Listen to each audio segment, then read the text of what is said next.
Welcome to the Transform with Vance podcast, where transformations begin every day, and I am your host, Vance Hines. So let's get started.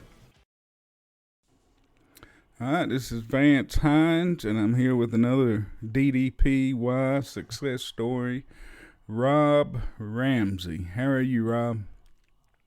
I'm doing great, Vance. How are you today? Shit, I can't complain. I can tell you if the technology gods lets us get this thing done, I'll be amazed. It's been an Don't count on me unbelievable. for any technological tips, brother. Man, it's been an unbelievable struggle. You waited 2 hours yesterday and an hour today. Shit, it's been a That's struggle, no dude. worries. No worries whatsoever. My I'm just apologies. glad to be able to.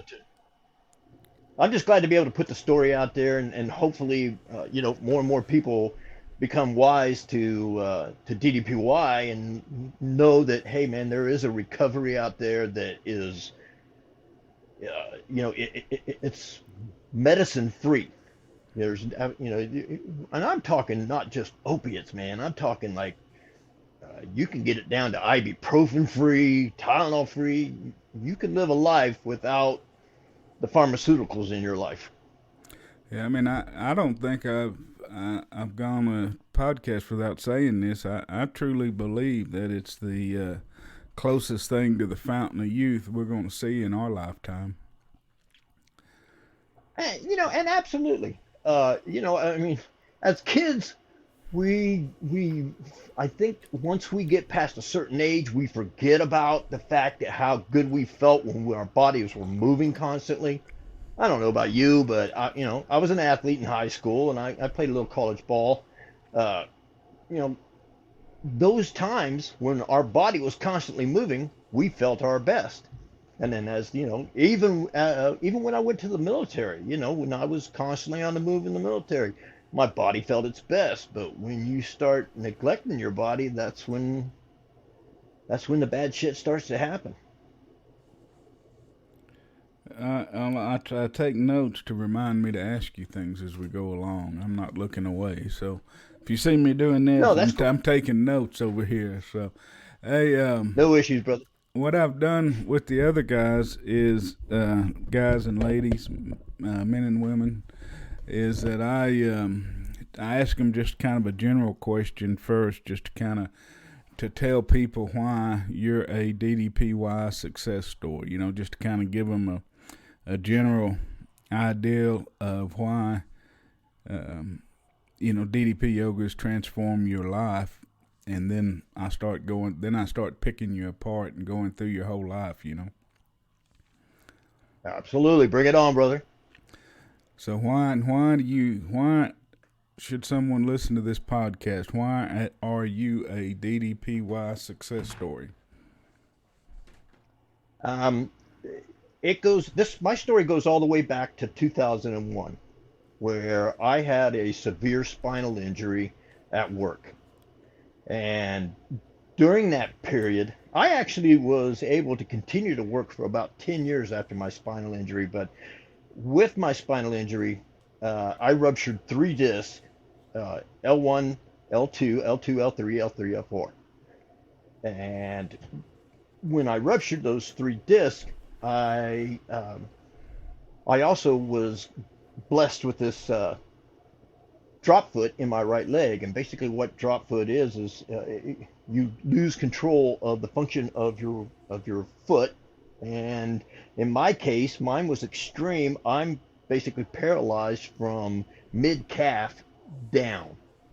So there's there's the injury, and then there's the side effects. And uh, like I said, I was working for about 10 years after I had my accident because they put me on an extreme amount of opiates. Uh, they started me off with Percocet, and we went from Percocet to a few years later, they put me on fentanyl. And we all know that the different things that how bad fentanyl has affected our society, and how dangerous it is, and I'm no exception. Even though mine was prescription, I used fentanyl every day for over 17 years. Uh, the last 7 years of the opiate addiction, I spent basically on my couch. I I lost a lot of desire to live.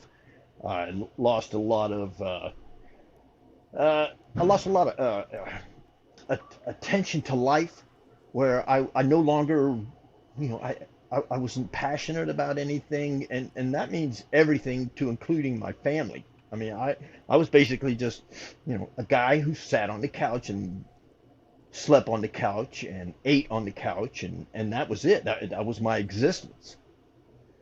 Um,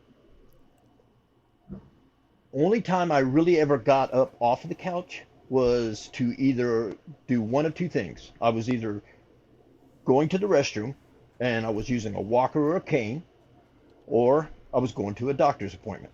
And that's the only time I ever got up. I mean, I was a prisoner in my own home. And, uh, it all kind of came full circle for me um, when I saw Dallas on the Joe Rogan podcast. And I know a lot of people say the same thing, but, it's true. And I was actually a bigger fan of Joe Rogan than I was Dallas, uh, because I just enjoyed his podcast. I knew who Dallas was because of his wrestling days, and I used to watch wrestling with the kids and so forth. But you know, uh, we we we played his wrestling games on Nintendo and stuff like that, and had a great time doing that. But anyway, I saw that all about the same time. Some other things were happening in my life. I I was continuing to see what they call a pain management doctor. The state of Ohio made it mandatory that if you're on a certain amount of opiates, you had to go to a pain management doctor. And so I got sent there, and the first day I was in that guy's office, he took me off of Percocet and put me on Oxy 30s for breakthrough pain, and he doubled my dose of fentanyl. I went from 125 micrograms to 250 micrograms. So I was just zonked out of my head all the time.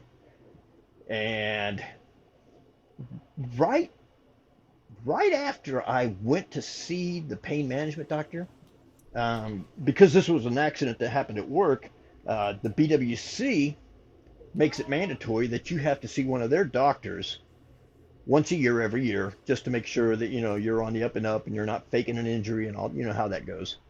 So I went to see their doctor, and he saw what was going on with this pain management doctor, and he told me, like, the BWC doctor actually told me, said, "Look, man, you're killing yourself. You don't see it, but you're dying. And you need to get off of this stuff. And you probably don't realize it. You probably don't know this, but the opiates are amplifying your pain. You got to do something to get off of this medicine, or you're gonna wake up dead one day." As corny as that sounds, but that's what's going to happen to you. So all that happened about the same time I saw the Joe Rogan episode, and then one day I went down to a few weeks later I went down for my monthly appointment with the pain management doctor, and I started telling him about, hey, this other doctor said this and this other doctor said that, and that offended him. And I was telling him, hey, the opiates aren't working. What else can we try? And we got into an argument in his office, and he kicked me out of his practice. And that's the best thing that ever happened to me, because that was the first step in getting off the opiates. So basically what happened was, I went to see, trying to find another pain management doctor once you're already in the opiate circle is really kind of difficult, because if you get kicked out of a practice, the first thing you're going to think is, well, you were abusing your medication. So I went to see my family doctor, and she told me that the best thing she could do for me is just try to step me down, but she couldn't match the dose that I was already on. So A few weeks after she put me on some step-down medicine, I saw Dallas on the Joe Rogan episode, and things kind of started clicking for me. And I checked myself into a rehab facility on September 18th, 2018. And I did 5 to 6 days of detox, and then I checked myself out, and I haven't touched an opiate ever since. I've been clean and sober ever since that day. So That's January, let's fast forward a couple of months from September to January. I saw the podcast, and I just kept checking out this DDPY stuff and thinking, man, this sounds like a pretty good deal. And I signed up January 2nd and been doing it every day ever since. that's awesome, man. Signed up January 2nd, 2019. Yes. Hmm. So you got 3 years of DDPY under your belt. Right at 3 years. Yeah. Hmm. That's awesome, And man. you know what? I at first I didn't really think that I was seeing a lot of improvement, but it's kind of like taking the layers off of an onion. You got to peel it back just a little bit at a time, a little bit, and a little bit, and then gradually you start to feel, the effects of what you're doing, and then the people around you start to notice the effects of what you're doing, and once you get that ball rolling, momentum's a hard thing to hold back. So I started getting stronger, started standing up more, started using within 60 days I was off of the walker, only using a cane, and I want to say 120 days I was cane free. I was walking on my own power everywhere I went. I no longer had to worry about things such as looking for a handicap spot to park, or how far I was going to have to walk once I got into a parking lot, because I knew that I could stand on my own 2 feet, and that was a game changer. Once I got that into my brain that, hey man, you can live again, you can start functioning again. That's when everything just kind of came full circle for me. That's Um, awesome, my man. everyday my everyday pain level stance were a 7, 8, 9 prior to DDPY. Once I got to a certain part in DDPY, uh, the pain levels dropped drastically. I no longer went from a 7, 8, 9. It became a 5 or 6, and then a 4 or 5, and now today uh, I'm down to a very livable 2 or 3. Now I'm not going to try to lie to anybody out there and tell them that I'm completely pain free. I'm not. But I mean, I'm fused L1 to S1. I've had 7 spinal surgeries. Have drop foot in my right leg. My right side of my body was completely atrophied from the injury, and it took me a while to build the muscle back up in that right side of my body. It wasn't just my right leg. It was my right shoulder, my right chest, my right arm, tricep, bicep. The entire right side of my body was completely atrophied. And with this program, I'm getting that strength back. You're definitely a DDPY success story. There's no doubt about it, man. Um, Uh, cool thing about it is, I do Pages. I do Red Hot Core and Pages live core workout, uh, 5, 6 days a week. And at 61 years old, and I'm not trying to brag, but I've got a set of abs. You know, I went from a I went from a guy that was no longer interested in living life to, I'm out there playing with my grandkids. I go to the pool with my wife. I'm living again. And I think that's the bottom line here. And I want other people to know that, hey, there is there's an answer. And all you got to do is be willing to do the work, and you'll get the answer that you're looking for. It's not in drugs, it's not in snake oil. It's in work. You got to work your body. You got to get back into what is going to actually cure you. And that's the bottom line. Absolutely, brother. Absolutely. And either one of those workouts, the Red Hot Core or the Pages Core, man, neither one of those workouts are a joke. Both of them kick your ass. Oh yeah, absolutely. They will kick your ass. I really enjoy Pages because she does the all three levels of your core. She doesn't just do the front abs. She does the obliques. She does the pelvic floor. She does the back of your core. I mean, she works the entire thing, and I really like that because for me, for somebody who has a back injury.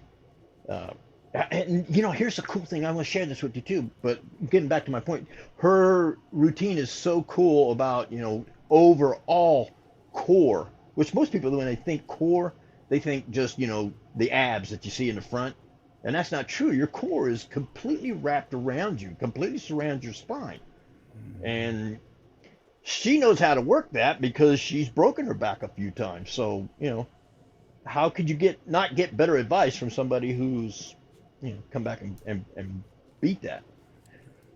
But crap, I forget what I was going to tell you. But anyway, Well, I suffer from that from that issue too. That's CRS. You can't remember shit. So, oh but no, I got it. I remember what I was going to all tell you. right, all right. And this is cool. And I just got this because I started doing Page's Core. One of the cool things is from my back injury and from my spinal surgeries, I have a tendency to lean over when I walk. And within, I don't know, when I want to say the last 45 days, I'm walking upright now. So, there's another plus for why you got to do the work, you Very know, cool. because bending over like that while you walk as you get older, that's how osteoporosis sets in.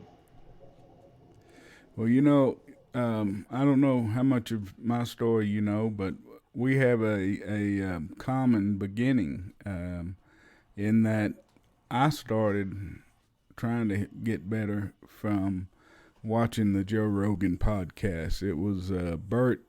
They did Sober October, and this was back in I think 2017, and it was in November after that I saw Bert run a half marathon. And I said, well, hell, there's something I can do. If Bert can do that, after that sobered October and run a half marathon in 2 weeks' notice, there's something I can do. So both of us have our beginnings from the Joe Rogan podcast.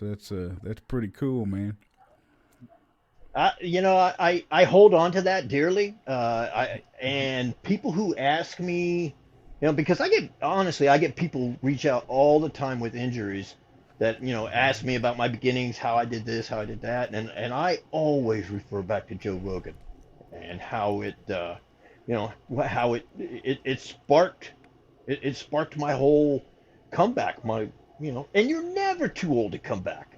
No. You're not. You might think you are, but you're not. You can do anything. What does Dallas like to say? That's the greatest 6 inches that you own is Yeah. that landscape between your ears. Because if you tell yourself you can do something, that's half the battle. If you believe that you can't, you're going into a losing battle. And so I really try to use that philosophy whenever I try to, I set a goal for myself, which I was sharing with you yesterday, and and you kind of caught me off guard, but we both seem to have a passion for bike riding, and I was telling you that I made a goal for myself to ride 100 miles this past year, and I achieved that goal. And you told me that you had done that, and I was like, man, that's awesome. That's absolutely awesome. Uh, Bike riding I'm very passionate about bike riding. Uh, to me, it's not work. It's enjoyment. It's how I feed my soul. You know, it's how I get free. I notice the birds and the flowers and the ocean and everything around me, and I enjoy it. Uh, and there's a I did the Hotter Than Hell 100. I did the 100 miler, and I can tell you I don't have the passion for it you got. I won't do it again. But the my little brother was big into it a while, and he said the hardest one he did is there's one down there that's fairly, for Texas anyway, fairly close to you. It's called it's something on the coast. It's but they do like, I don't know, it's like 60 or 70 miles. But he said, it's around Port Aransas and Corpus Christi. You start in Corpus Christi and you come uh-huh. up the roads, and then I think you come back down that beach road down the islands. And he said when you're coming down that beach road, that that last 30 or 40 miles, it's all into the headwind, and it's just killer. But he said I forget, it's something on the coast. They do it every year, and he said that's the hardest ride that he ever did. And they start and end, I think, in Corpus Christi. I can't remember the name of it, but I wasn't about to try to do that one. I can tell you, you ought to do that one, man. I'll look it up. I'll take your time. So, I talk about headwinds, man. The only thing I don't like, well, I can't say I dislike it, but the only thing that I find challenging down here is there is a lot of headwind coming off the ocean, the Gulf of Mexico. I mean, it's nothing to see, gusts of 30, 40, 45 miles an hour. And then just like that, they'll be gone. But yeah, I definitely get what you're talking about with that headwind, man. That's not a joke. It's no joke at all. I mean, you figure you're riding your bike somewhere, I don't know, somewhere between 12 to 20 miles an hour, and you hit that headwind, man.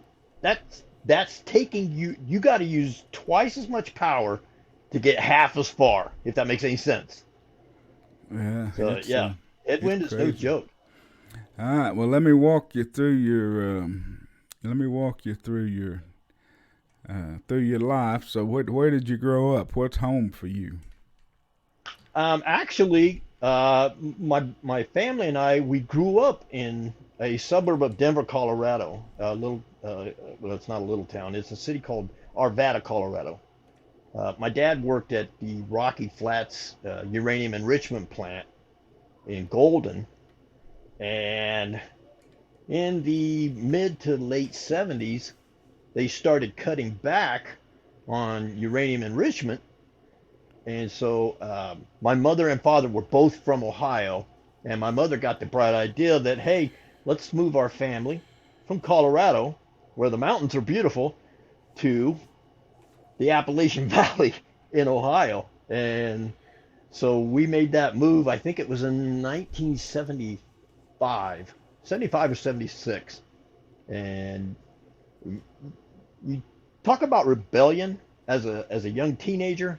My brother and I, we weren't very happy with having to move from Colorado to Ohio. Now wait a minute. I So, want to. I got to ask you some questions. I have never known sure. anybody that works for a uranium enrichment plant. And so what did your father do there? I mean, I picture something like Homer, something on The Simpsons. But what did your father Uh, do a- at the uranium enrichment plant? my dad was a brilliant man. He was a chemical engineer, uh, and although working for the government like that, he was never actually allowed to really tell us what he did for a living. But he was one of the people who took uranium and enriched it, and where it became plutonium. And he was also one of the people that was exposed to beryllium uh, back in the 80s when the government finally owned that fact and said, "Hey, yeah, these people did that," and he he was exposed to enough of it where one day his heart was normal size, the next day it exploded. Really? Uh, so yeah, that you know, How old was he? as an adult, my dad was 58 years old when he passed, and of course, and I'm sure your parents were probably the same way. My mom and dad, they didn't take care of themselves when they were when they were younger. They didn't exercise. They didn't my dad drank beer every day, just like every other redneck American man did back then. But uh, you know, I hope it was Coors up there in near Golden. I hope it was Coors. yeah, yeah. He liked his Rocky Mountain spring water. And I got a funny story about Coors. Uh, my brother and I, on my 40th birthday, my wife and my brother's wife, they sent us out to Colorado, back to Colorado, to just go visit the old neighborhood and spend a little time there. And we did. We did everything that we did with my father as children. Like we went to Red Rocks, we went to the Royal Gorge, we went up to Buffalo Bill's grave, all that stuff that he did with us as kids. And one of the things that we did was yearly or every other year, my uncle from Ohio used to come out and visit. And then on the off years we would go back to Ohio. Well, every year when he would come out, my father and my uncle, they used to go up to the Coors Brewery. So my brother and I thought, man, let's do this. Let's go up to Coors Brewery. And we probably drank a little more beer than we should have before we got back in the vehicle and drove, but nothing bad happened. But yeah, we went out there and then I don't know if they still do this, but they have a hospitality room and you can sample as much beer as you can sample as long as you don't show your rear end. And so we had a pretty good time. We sampled quite a few beers. I'm surprised they got any room for people to get in there if they just let you come all the time and sample beer. Well, the trick is you got to take the full tour of the brewery, and you can't sample until after you. So and I'm not even sure they still do that anymore. With the liabilities and everything, with the way things are. But yeah, that was pretty cool. We did that, and we had a good time. All right, so you moved to Ohio. That I'm still interested in uranium enrichment. You got any idea how he did that or how he turned it into Oh plutonium? no, no, I really haven't any idea. Uh, the only thing I really know is, especially from when we lived in Colorado, I didn't really know that much about it because I was so young at that point. I mean, Hmm. that was back when we moved out of there when I was 13 to Ohio. So I really didn't know anything about it. But in Ohio, in Piketon, Ohio, where we moved to, uh, that was the Goodyear uranium enrichment plant, and that place is just glowing. It's so bad that they ended up shutting it down, and there's a big stink about they want to turn it into a place where people bring their toxic waste and take it there as a dump. And the local people, which I don't blame them, they're up in arms about it.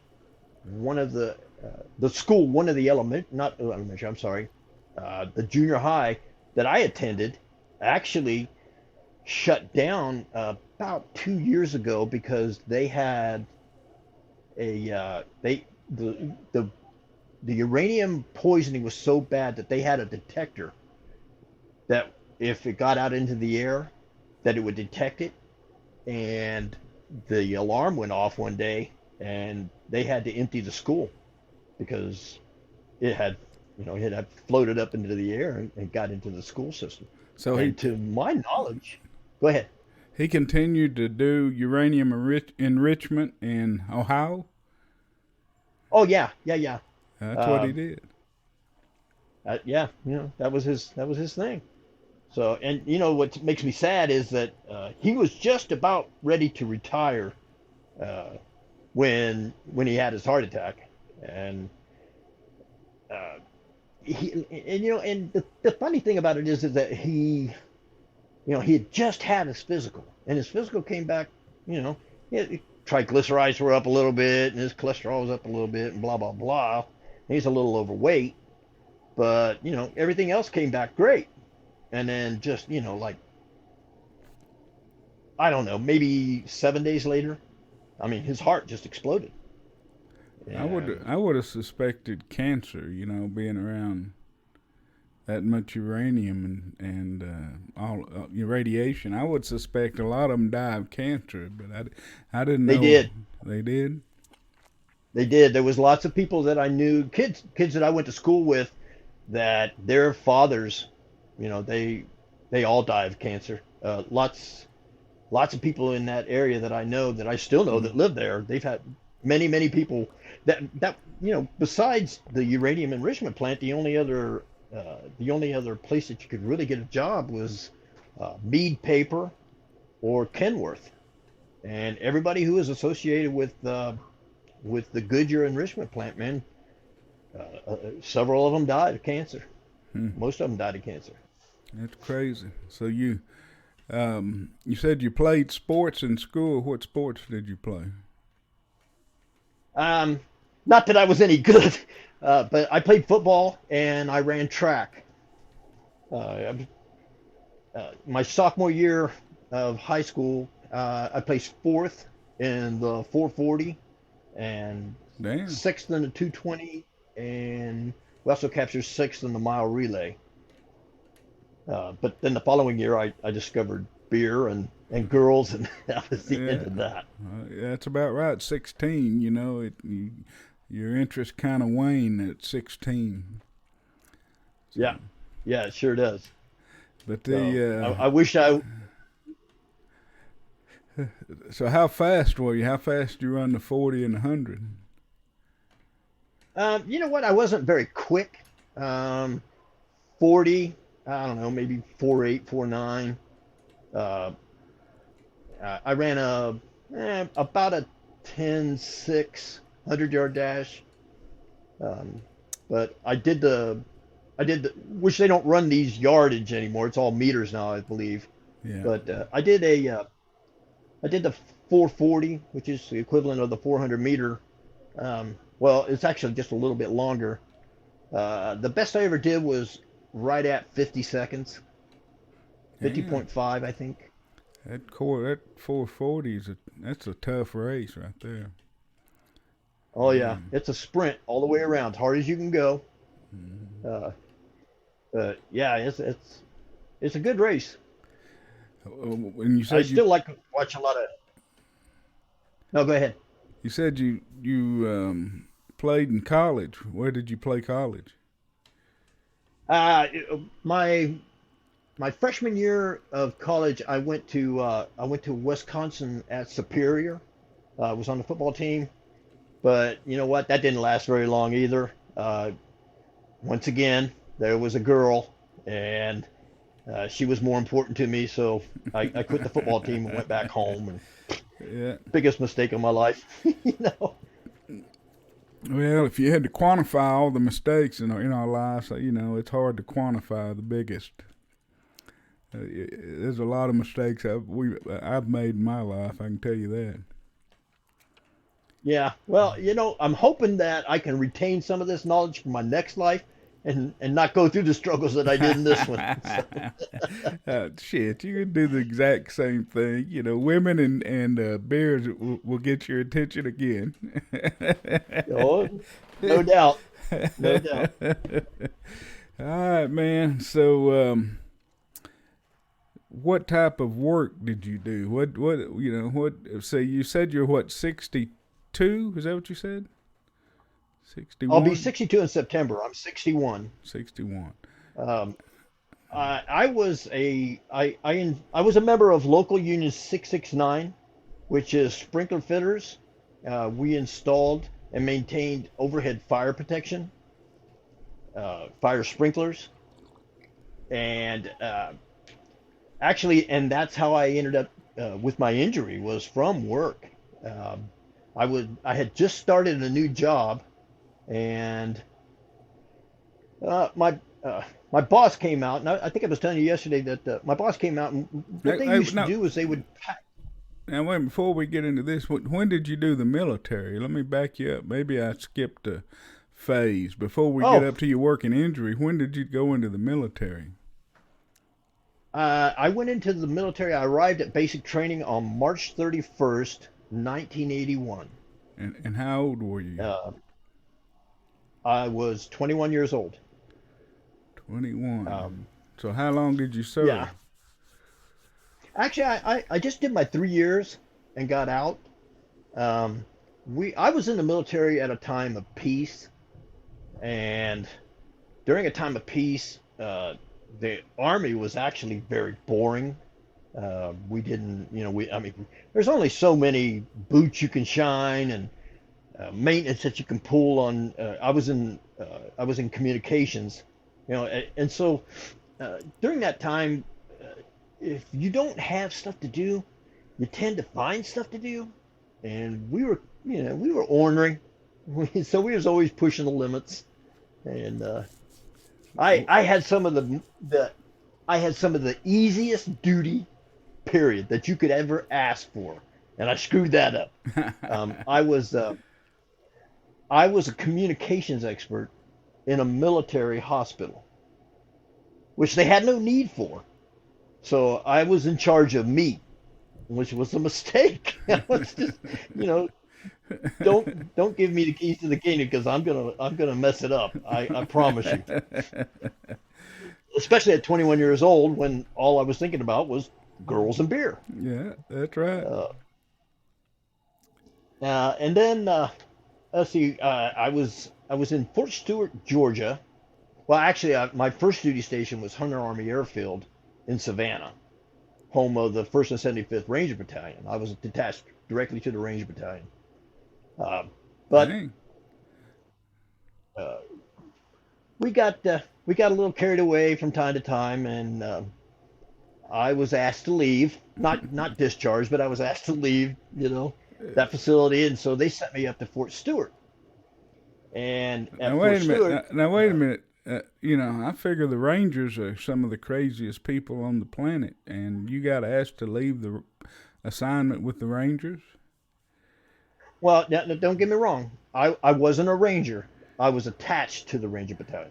Well, I But yeah, understand. those are some crazy bastards. Yeah, yeah, I got asked to leave. uh, That's funny. we did a lot of shenanigans. One of my favorite stories about being in that regiment was we were out in the field and we were supposed to be attacked that night. And myself and a couple of my buddies, we had guard duty that night. So we uh, we were sitting up, we were waiting for the attack to come, and one of my buddies snuck a bottle of Jack Daniels out to the field. And so we started hitting that Jack a little bit, and we got feeling a little brave, and uh, we ran across some guys across the road from us who had simulators, but they didn't have any way to detonate it. And for a simulator, all you need is just an electrical charge. Well, I was the king of communications. So back in the day, I don't know if you're familiar with these, but you remember watching MASH, the show MASH, where they would sit and they'd crank the phone. Yeah. Okay, well, what that does is that sends an electrical pulse through the wires, and that's how they know that somebody's trying to ring them up. Well, all you have to do is take that phone, connect it to connect the wire to it, and then we took the simulators and we put it up underneath the tent of our very own officers, and we put it in their tent. Came back across the road. I cranked that bitch up, and it went boom. Oh, and then all you had to do was just reel the cord back or the cable back in, and they had no idea where it came from. So All these officers come flying out of their tent. Like, what the hell's going on? We're being attacked. Blah blah blah blah blah. Blah. And we're over there just busting out laughing. Well, So what? and Wait a I'm minute. on So guard duty. yeah. So what's a simulator? I don't understand what a simulator Uh, is. Basically, what it does, it's just a very loud firecracker. It simulates that an artillery shell has gone off in your area, but Okay. it's just basically a flash and a boom, and nobody can really get hurt from it unless you were actually holding it in your hand. But so anyway, so we reeled that across the road, and we were sitting over there going, trying to keep it down because we're laughing so hard. And about an hour went by, and everybody went back to sleep. And so we decided what we were going to do is we were going to attack them again. And so what we did was we took some combo wire. There was three of us. We took some combo wire and we tied it around the tent pegs outside the door to the tent. And me and my buddy, we went inside and we were going to set off our M16s with, they had blank rounds. They'd give you X amount of blank rounds. Nobody ever wanted to fire off their blanks because it has a lot of carbon buildup and it's hard to clean your weapon that way. So anyway, we go over there. We tie the wire across the tent opening, and one of us is sitting outside. One of the guys that was with us, he's sitting outside, and he's supposed to count the bodies. 1, 2, after we get go inside and cause hell, and then he's going to pull that wire, and then everybody behind us is going to go boom, boom, boom. So we do that. We go inside, and we fire off our M16s, and then they're all just like, "What the hell's going on?" Yeah, then they jump up and they start chasing us out the door. And my buddy, he counts 1, 2, and he pulls that wire, and then you should have seen those guys just tripping all over themselves, just go boom, boom. Oh God! And then I was running through the woods just laughing my ass off. I wasn't hard to find, but they didn't catch us. They didn't catch us. The closest thing they came to catching us was the next morning when we had we had morning breath from drinking a few shots of Jack at night, and I was the commander's Jeep driver, and he said, "Ramsey," he said, "were you drinking beer last night?" And I said, "Beer? No, sir, wasn't drinking beer." So, that's one of my favorite stories. Well, I can see So why yeah, they made you leave the ranger outfit. that kind of nonsense right there. Yeah. Well, now if you were there for 3 years from '81 to '84, didn't we? Wasn't that during Grenada? It was. It was. And actually, right before that happened, they had enough of my shenanigans and they sent me to Germany. So I didn't go, or I would have. I absolutely would have. Not that thing lasted very long, No, I remember that happened. Now, at some point, was there any of the Iran Contra stuff? When was that? When was all the Iran Contra stuff? When were they doing all that stuff in Central um, America? wasn't that during the Russians' invasion of Afghanistan? Shit, Um, I can't remember. so that would have been. Oh, that had to happen after I was out. That had to happen after Okay. '84. All right. But All right, man. so So did you have fun in Germany? I did. I developed a whole new pattern of drinking beer in Germany. Uh, it's, their beer is no joke. It really is not. What we drink here in America, which I don't drink anymore.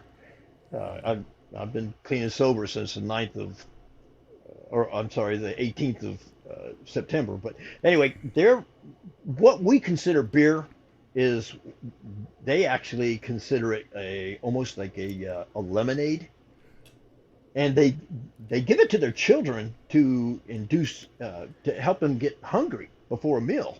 Now, I'm not saying they give them a bunch, but Yeah. they give them they give them half a glass of beer to increase their appetite. And so, but the beer over there is a normal beer is like 18% or 21%, something like that. And that it takes a little getting used to, but man, oh man, it's it's the equivalent of going from eating McDonald's to going to a steakhouse every day. Yeah. I mean, that the quality of the beer is incredible. It Were, really is. were you over there like in October during our Oktoberfest? Yeah. Oh yeah, yeah. Went to Oktoberfest a couple times. Well, no, one time, because I was only there about 18 months. But yeah, I went to Oktoberfest. I was in a little town called Bamberg, West Germany, which is just I don't know, maybe 20 minutes from Nuremberg, where the Nuremberg trials were. Yeah. Uh, it full of culture. Took a tour there. When you first get there, they introduce you to the culture. They teach you a little bit of German, uh, which helps in speaking to the girls. So, and actually, I ended up I married a girl from over there while I was there, uh, but that didn't last very long. Uh, turns out, well, I'm not even going to go there. Well, all right, all right. So you made it out of the army and football injury free. It sounds like. Uh-huh. So let's bring you up. Um, You started to say something? I was going to say, once I got out of the army, I went back home, uh, and in '84, the economy was pretty bad, and there was really it was tough trying to find a job, even as a vet, because you at that time veterans were brought to the front of the list on hiring, just simply because you served your country, but there just weren't any jobs to be found. I mean, I couldn't buy a job, and one day I ran across one of my old friends' mother, and she was asking me what I was doing, how I was doing, and I was just telling her, things are tough. I can't find a job. And her husband and my friend were actually down in Texas, down in Houston, and that was all during the oil boom. Uh, Brown and Root was working in just about all the refineries down there, and she said, if you like, I can give you their phone number. And she said, I'm positive you could find a job down there. So, so I called him up and talked to my buddy, and he said, "Well, yeah, I'm sure you could get hired tomorrow if you want to start work as soon as you get here. You can come down. We'll get you right to work." And they weren't lying. Once I got there, uh, we spent a couple of days. I went down with my buddy's cousin. We spent a couple of days on the beach before we actually took a job. But the same day I went and you know put in an application at the oil refineries. I got hired that day, and it provided a good living. Uh, it got me back up on my feet, made me feel good about myself. Where when you first get out of the military and you're used to being told what to do and how to do it in every fashion, and then you get out and then you don't have anything. It kind of messes with your head a little bit. So you feel like hey man, there's something wrong here. I'm not doing what I'm supposed to be doing. So, but I got down there and I went straight to work, and it was great. And I loved Houston. I swore I was never going back to Ohio ever again. I mean, the weather was great. Galveston Island's only what 45 minutes away. It's a beautiful place. And I had a really good time there, and I brought my German wife down there, and we ended up having a daughter together, which I still have a very close relationship with my daughter, but I don't have any relationship with my ex-wife whatsoever. Is your daughter here or in Germany?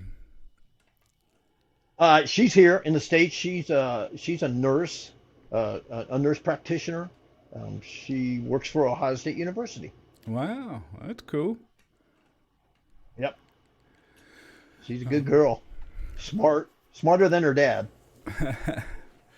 All right, so we got you up to basically your pop, your sprinkler, your fire protection, fire sprinkler job. So tell us about that and getting hurt and all that. I kind of cut you off, but I didn't want to skip over your service to the country. So Oh, well, thank you. Uh, when Before I went in the military, I worked for a sprinkler company uh, in their shop, and I was familiar with how to use their tools of their trade, like the machines that you use to thread pipe, uh, and it's not just pipe. There's a lot more into it when it comes to fire protection, and I was very familiar with it. And so when I came down to Texas and was working in the oil refineries, I was a pipe fitter's helper.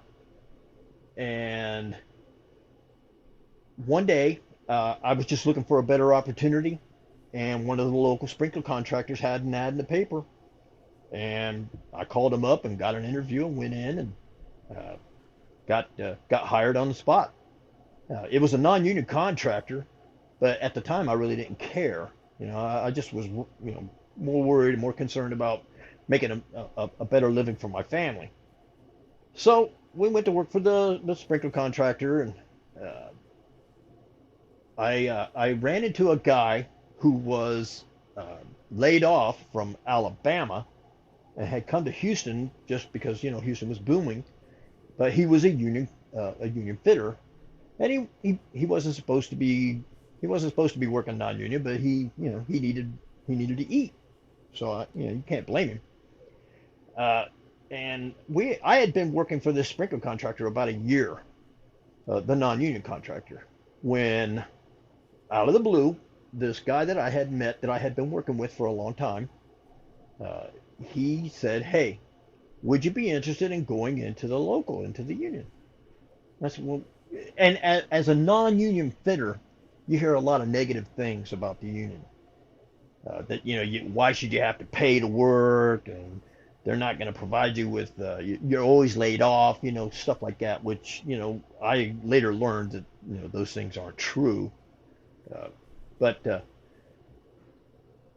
he he was going to go. He had made contact with a local, and they were going to hire him, and they wanted to know, basically, was there anybody that you wanted to bring along with you? And he brought me in. So I got in a local down in Houston, and I went to work for Grinnell Fire Protection. And the great thing about it was, I went, and I didn't realize this, but I went from making like, I think when I was working for the non-union contractor, I was making maybe $8 or $9 an hour, and as an apprentice in the local, I went from $8 or $9 an hour to 13 an hour, and I was like, oh wow, I should have done this a long time ago. As a matter of fact, uh, my father was so proud of me that I had did this. He said, what you're making compared to what I was making at your age is triple. And so, that at that age, I was impressed by that my father was proud of me for doing something like that. So anyway, so I'm down in Texas, and I'm working, and I'm getting thing. I'm in the sprinkler trade, and everything's going well.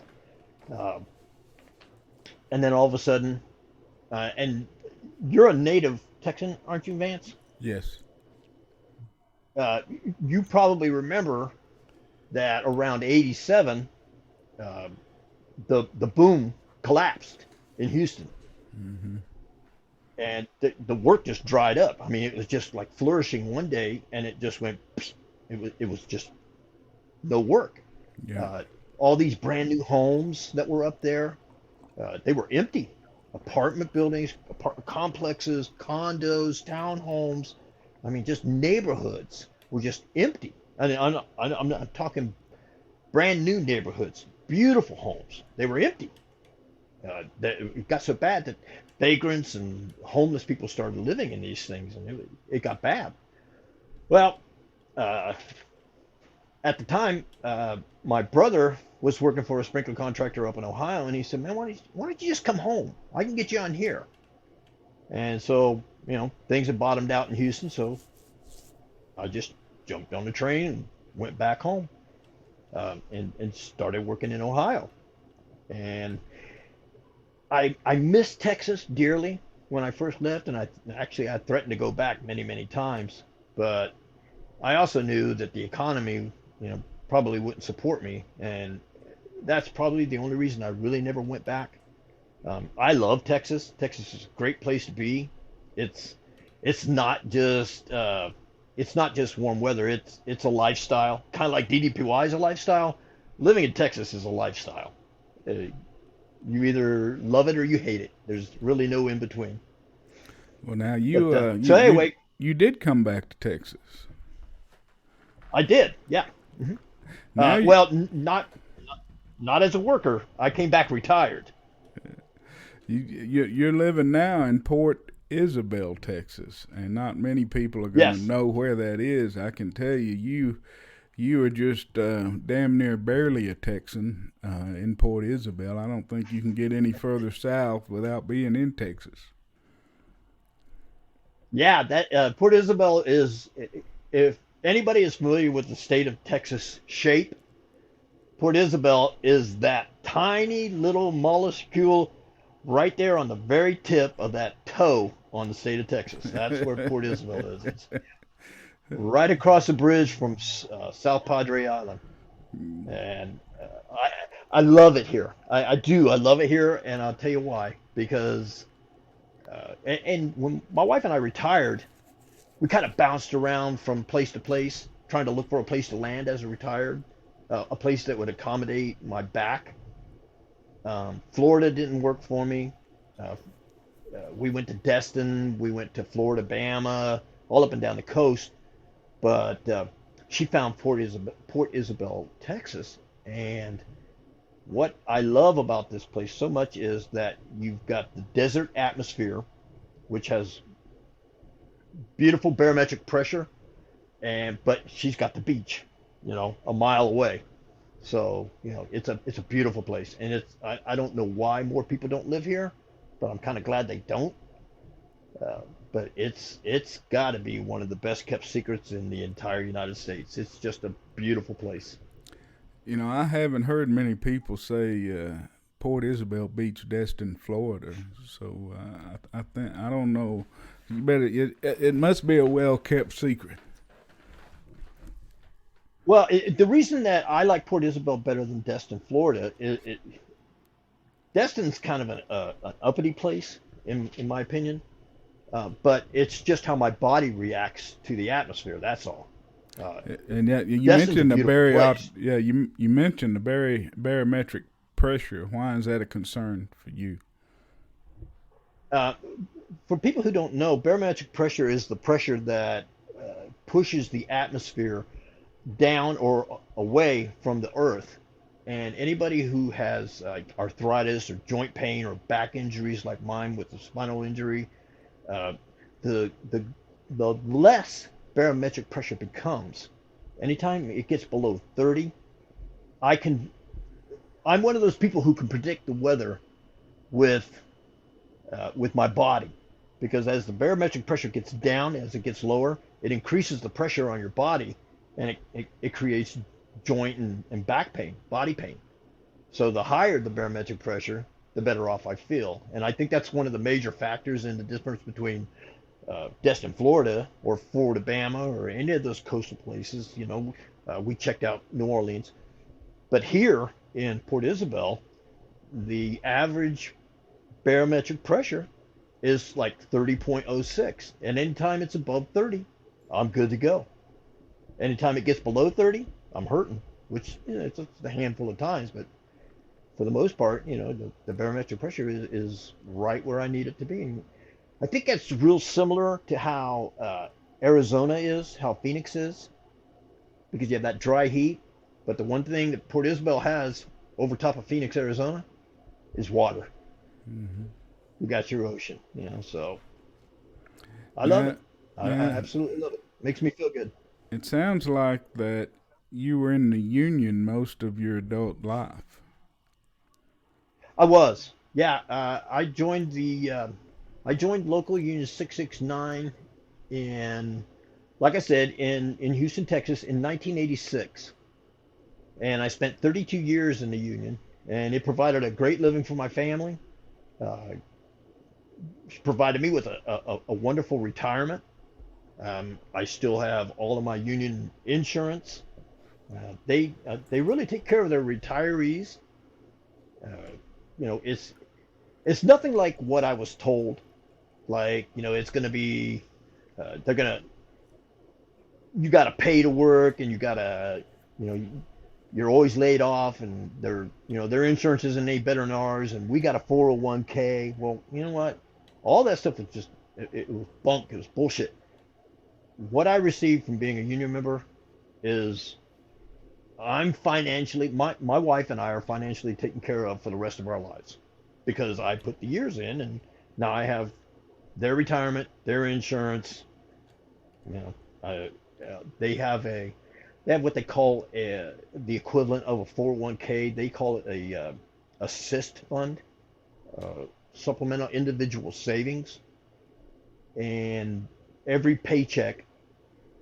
I think when I started out, I was putting $20 a week into that, and by the time I retired, I believe I was putting over, I want to say over $100 a week in that, and so it adds up. And then it's the entire time you're putting money into that, it's tax free. The only time you have to pay tax on it is when you pull it out, and so you know you take it out in little increments, and you pay your tax on it, but you got a sizable amount of retirement above and beyond what you get as far as retirement goes. I get that. That's separate from the system. So you are pro union. You support the I union. am. I do. I'm pro union. I have any problem with people who don't want to work union. I mean, if that's your preference, I don't care. That's you. But for me and my family, I will always support the union. Uh, they've provided a great living for me and my family for many, many, many years. Uh, my two sons, they both tried it. They didn't like it. They decided, nah, this isn't the life for me. Uh, you know, but they gave it a shot, and I the they chose not to do that, and so they followed their own path. Are you involved in like the union management or union politics or any of that stuff? No, no, I never got into any of that. Uh, that's that's for the smart guys. All I want to do is just turn a wrench. But I I know that a lot of guys have the aspirations to get involved in the politics of that. For me, no, that's just really not my cup of tea. All right, let's get up to your injury now. Let's do the injury. All right, so 2001. Um, my injury was August 27th, 2001. I think like 15 days before 9/11. I'm on a job site, started a new job, and my superintendent comes out to the job site with a material delivery, and the the shop, whenever they would get pipe or material manufactured, they would stuff it into these burlap bags as much as they possibly could to bring it out to the job site, so you had a way to carry it. And so he brings out this material, and the first bag I pick up out of the back of his truck was, you couldn't have got one more piece of pipe inside that bag. And I asked my boss, I said, "Make you couldn't find something else to put in this bag?" And of course his response was, just pick up the damn bag and do your job. Shut up. I don't want to hear the labor pains. I just want to see the baby, kind of thing. So I pick his bag up, and I walk 5, maybe 6 steps, and my back goes pop, pop, pop, and I ruptured 3 discs in my back, in my vertebrae, um, and right at that moment when the last vertebrae popped, I immediately lost control of my right foot. And I didn't really realize what was happening at the moment, and I wished I would have, but I didn't. And the contractor that I was working for, they took really good care of me while I was injured uh, during the whole process. Uh, they continued to have me, I was a foreman, I ran work. They continued to have me run work, and they said, don't do anything. Just tell the guys what to do. Don't pull wrenches. Don't unload this. Don't do that. Don't, just go there. And that's what I did for about 6 months. But what I, in actuality, was doing was I was actually hurting myself. I should have been fighting more for my rights as an injured worker, or I should have been off my feet than as opposed to worrying about, continued to getting paid that weekly paycheck.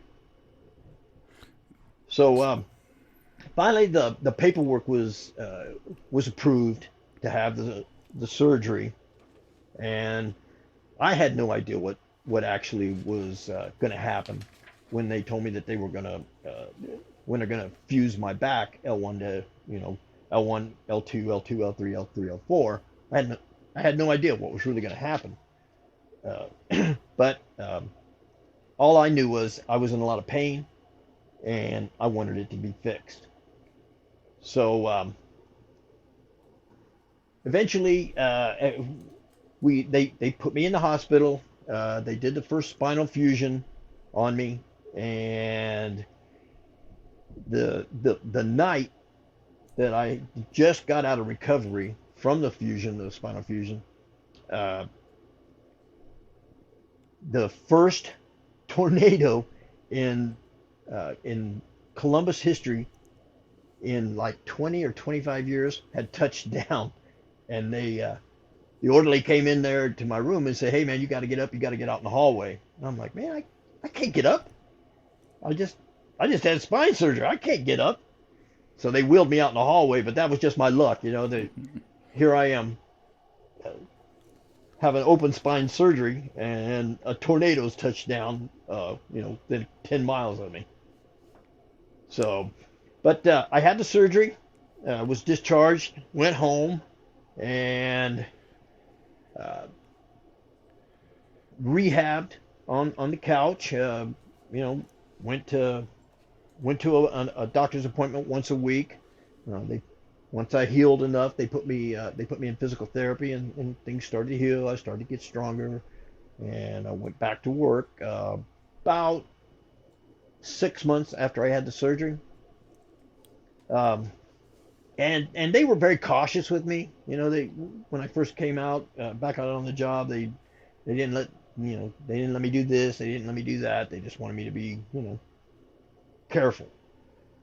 But I went back, and I started seeing I started seeing my doctor every 30 days because he was prescribing, like at the time, like I said, he was prescribing Percocet for me for breakthrough pain, Okay. which I was taking.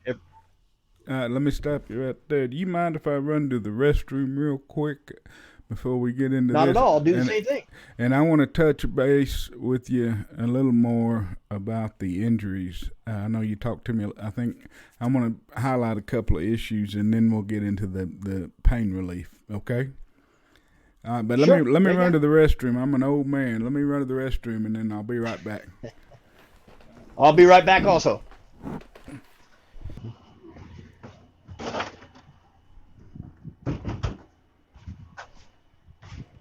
All right. Sorry about that. I had to make myself a little something to drink here. Yeah. What are we drinking?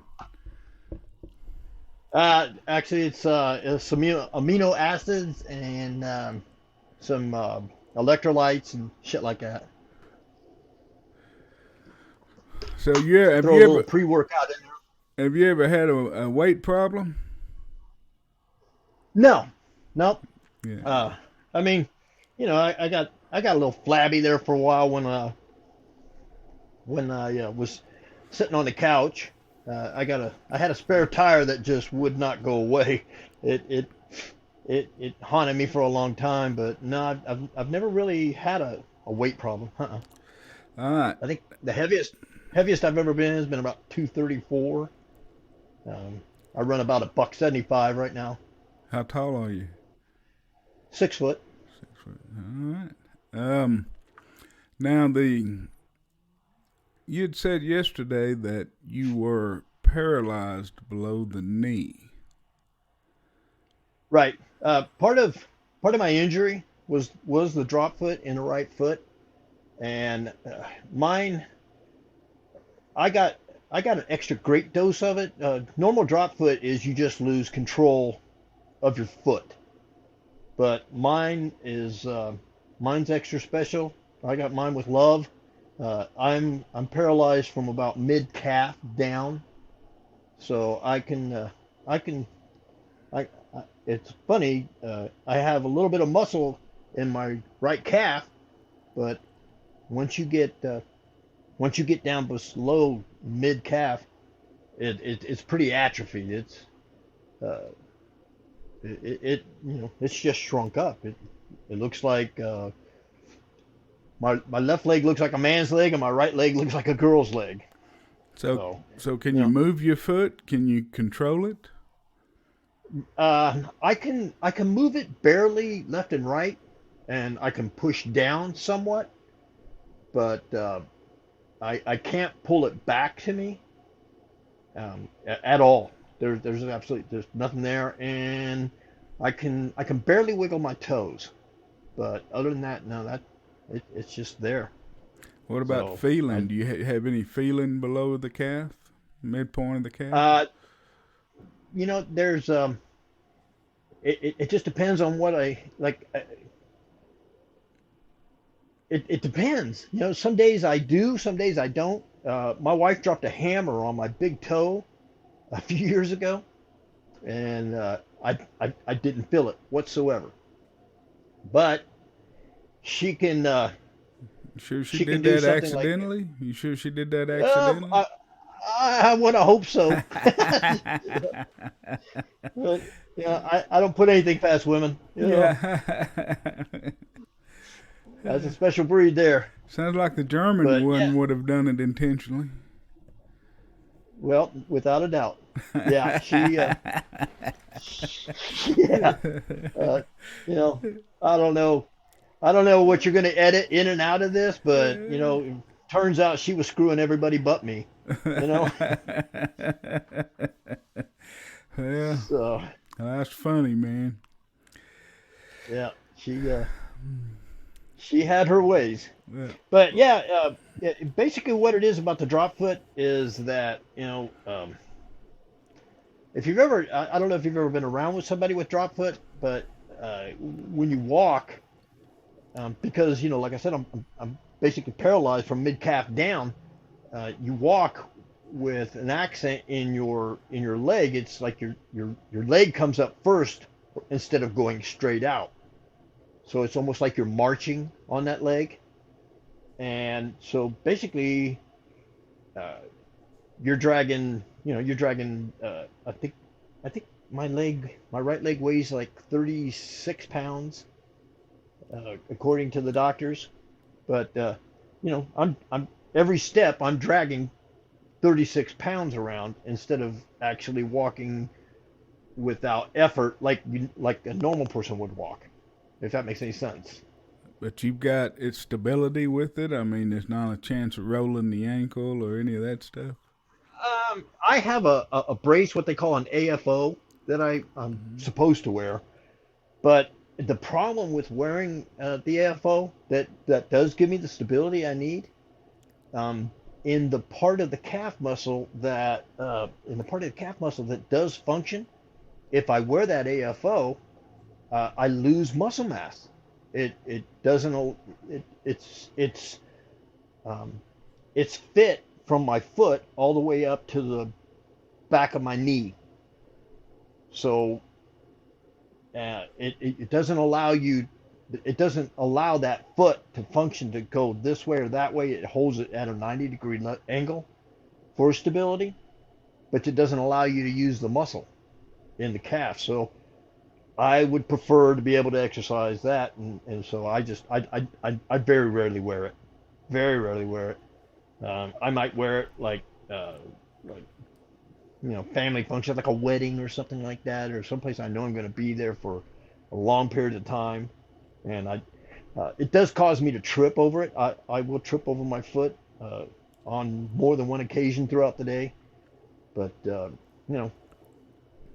it just is what it is. All right, so tell me, describe your pain after your accident and after the surgery. Describe what pain you were suffering from.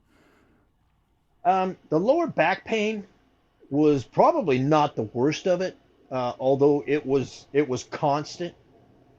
But my biggest pain was the neuropathy. It was more of a nerve pain that I had in my hip that ran all the way down my leg and into my toes, and it was constant.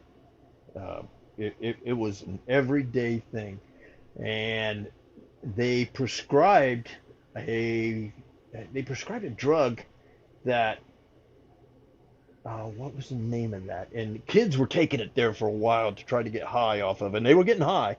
Uh, I can't remember what the name of it was. Gabapentin. That's it.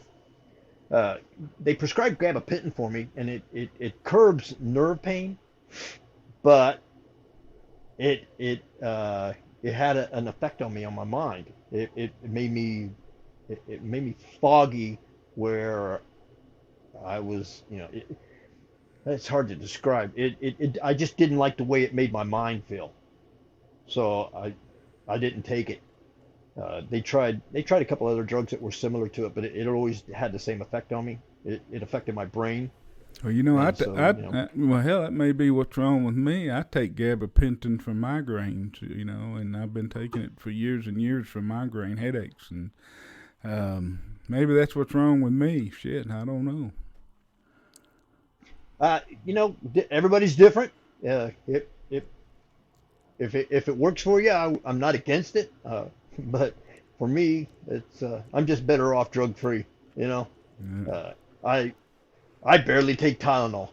I mean, That's if I, all. as a matter of fact, uh, my last back surgery. And some people can't believe this, but I'm gonna tell you the honest truth. My last back surgery was done. Uh, Let me think. I think 2019, after I had started DDPY. And what they did was in order to relieve the nerve damage, they made the suggestion of taking the hardware out of my back, and it worked. So I had all of the hardware, all the screws, rods, pins, which I had two steel rods that went down the length of my spine area where I was fused, and I had six screws at each vertebrae, L1 to S1. And I continued to complain about the nerve pain, and I was at a chiropractor of all people, and he said, "Well, that's simple. The hardware is pressing up against the nerves, and it's creating the nerve damage, the nerve pain. You should have that taken out." And who knew? But I did. I had it taken out, and I haven't had nerve damage or nerve pain ever since that day. When I woke up from the surgery back in out of recovery back in my room, I remember the first thing I remembered was, "Hey, that pain's gone." And that was just, I mean, that was an incredible thing, That was, it really was. So wait a And minute, but wait a minute. Let me stop you right there. So you've had seven spinal surgeries. You said uh-huh. earlier. When did they put that hardware in? The first one, was in 2001, 6 months after I'd injured myself. Was the very first one, and that was only at the first three vertebrae. That was L1, L2, L3. Um, But they put Then they, hardware in then, right?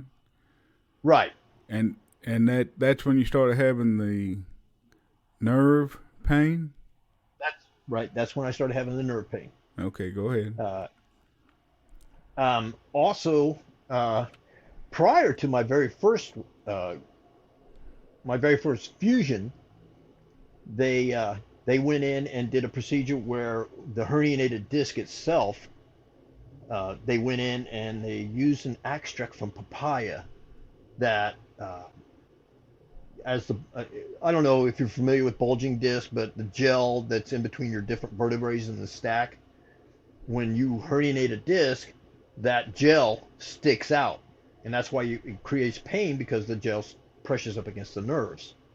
Well, they do a procedure where they go in and they dissolve that bulging disc where it's ruptured and is pressing out. I've had that done twice, and that gave me almost immediate relief.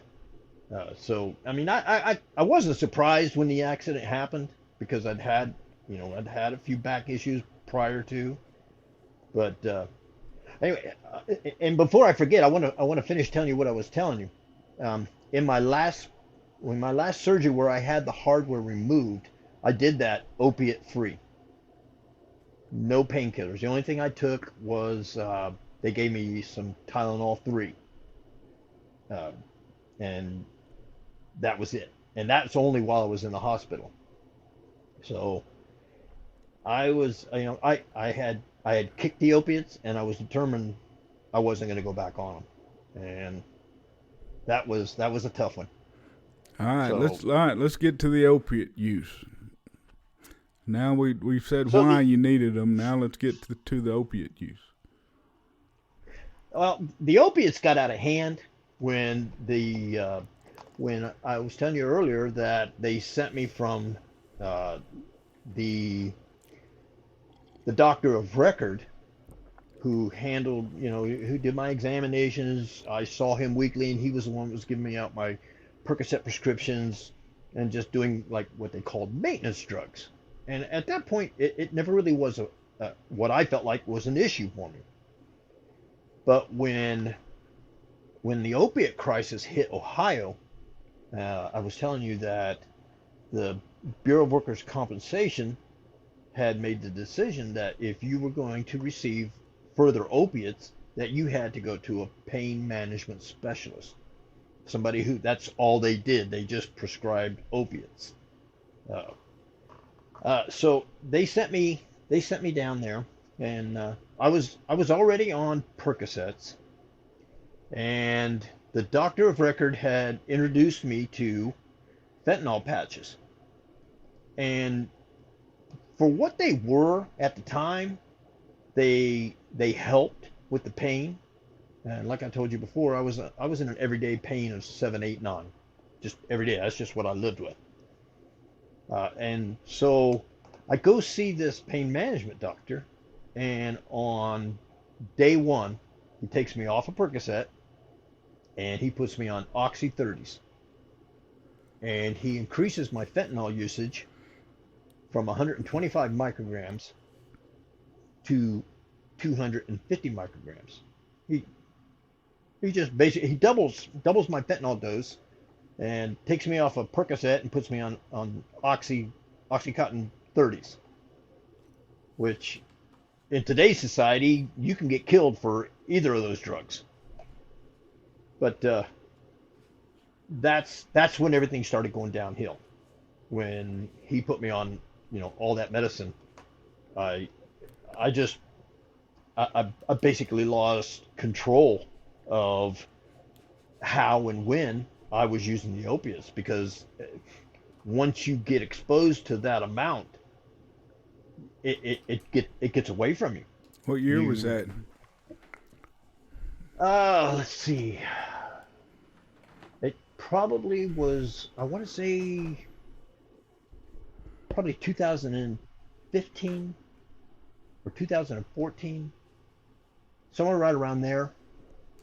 Um, So you were on there for what, 3 or 4 or 5 years of that heavy. I mean, you had been. It sounds like doing opioids since 2001, but you went to Right. But at that fentanyl. time it was a. Yeah.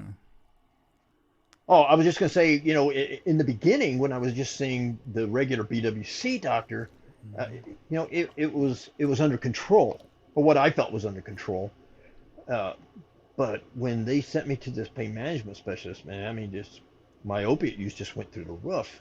Um, So you took Fentanyl, opiates daily since 2001, right? and I imagine that they got um, less effective the more you took it. Absolutely, absolutely. Uh, Fentanyl patches are dosed in a 72-hour period, meaning obviously every 3 days you take the old patch off and you put a new patch on. Well, I was complaining so much about my pain, and it was a legitimate, it was a legitimate bitch. I was in pain that the doctor increased my usage from 72 hours to 48 hours. I would change my fentanyl patch every 48 hours. And so what I started doing was, when I would take that patch off at 48 hours, I would stick it in my mouth and put the new patch on and blow it away. I mean, there's just nothing I can do about it. And to be honest with you, it rotted all but 6 teeth out of my head. Uh, it's nothing that I'm proud of, but I try to own everything that I have. So, it did. It took a great portion of my life away. And You're uh, the first person I've talked to that's really was heavy into fentanyl, and I don't, it was, um, I mean, I don't have any experience with it, and so I'm curious why is it?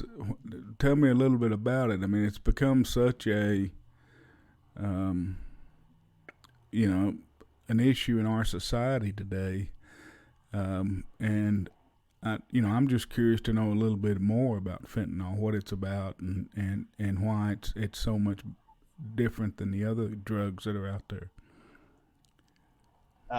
Fentanyl, and well, opiates in general, but fentanyl is, if I'm not mistaken, fentanyl is 4 times stronger than morphine. Yeah, I have had some The experience the with morphine. so and as well as I. So that when you get that initial shot of morphine and you get that euphoria, it when you're first introduced to that, it's not a bad feeling. I mean, it creates a bad feeling, and obviously it's not good for you. But you know, that it gives you this comfortably numb feeling. It takes away all your pain, and you know, when you're a chronic pain person, when you get that when you get that relief from the pain, it's like a breath of fresh air, you know. So fentanyl is so powerful that it will alleviate your pain almost immediately. I mean, just as soon as as soon as you get it into your system, it eliminates the pain. But as you said earlier, it it doesn't take very long to build up a tolerance to it. So that's why they went. I can't say that. I started to say something that probably wasn't true. That's probably not why he took me from 125 micrograms up to 250. He just wanted to get paid. He's prescribing something stronger. He gets paid more. But but the fentanyl opiate, uh, the attraction is obviously twofold. It's going to give you the relief that you need, but it also puts you in like a dream state. Like uh, you're you're just in this euphoria where nothing matters and everything's good, and you're going to do whatever you got to do to stay there. I think that's why you know, so many people fail at trying to get off of this stuff because it's just so powerful. It is incredibly powerful. Now I mean, there's a lot of, I mean, people overdose. Like, isn't that what killed Jackson? Wasn't it? And Michael Jackson and Prince, wasn't he Yep. had mixed Yep. with fentanyl and there was that Yep. dude. It was that dude that I recently looked up. That dude that was Omar on The Wire. That guy, I think he Yeah. had Yeah. fentanyl and Yeah. Yeah. cocaine, and I mean, he had all kinds Uh, of stuff in him. yeah. And oh, what's his name? There was another actor that Was it he Phoenix? was One of the he was Phoenixes? Did he have yeah, fentanyl in Phoenix him? River. Well, I think his was a an opiate or a heroin overdose. Oh, But heroin, I'm thinking heroin. about the guy that played Batman. Remember, I'm he trying died to right after see. the movie came out, or during the filming of the movie. What Was was it the his name? Joker? Was it the Joker? Yeah, yeah, yeah. It was the That's it. Joker. Yeah, I know who you're talking about. Yeah, Yeah, I yeah. He mean was the Joker. You're right. it's killing a lot of people, man. It's taking a lot of people out. Are they just overdosing on it, taking too much? Well, what happens is when when you overdose on fentanyl, it causes you to stop breathing, and you don't know you're stopped breathing. And then once you stop breathing, everything else just kind of follows suit and just shut down. But Isn't there that's some? actually go ahead.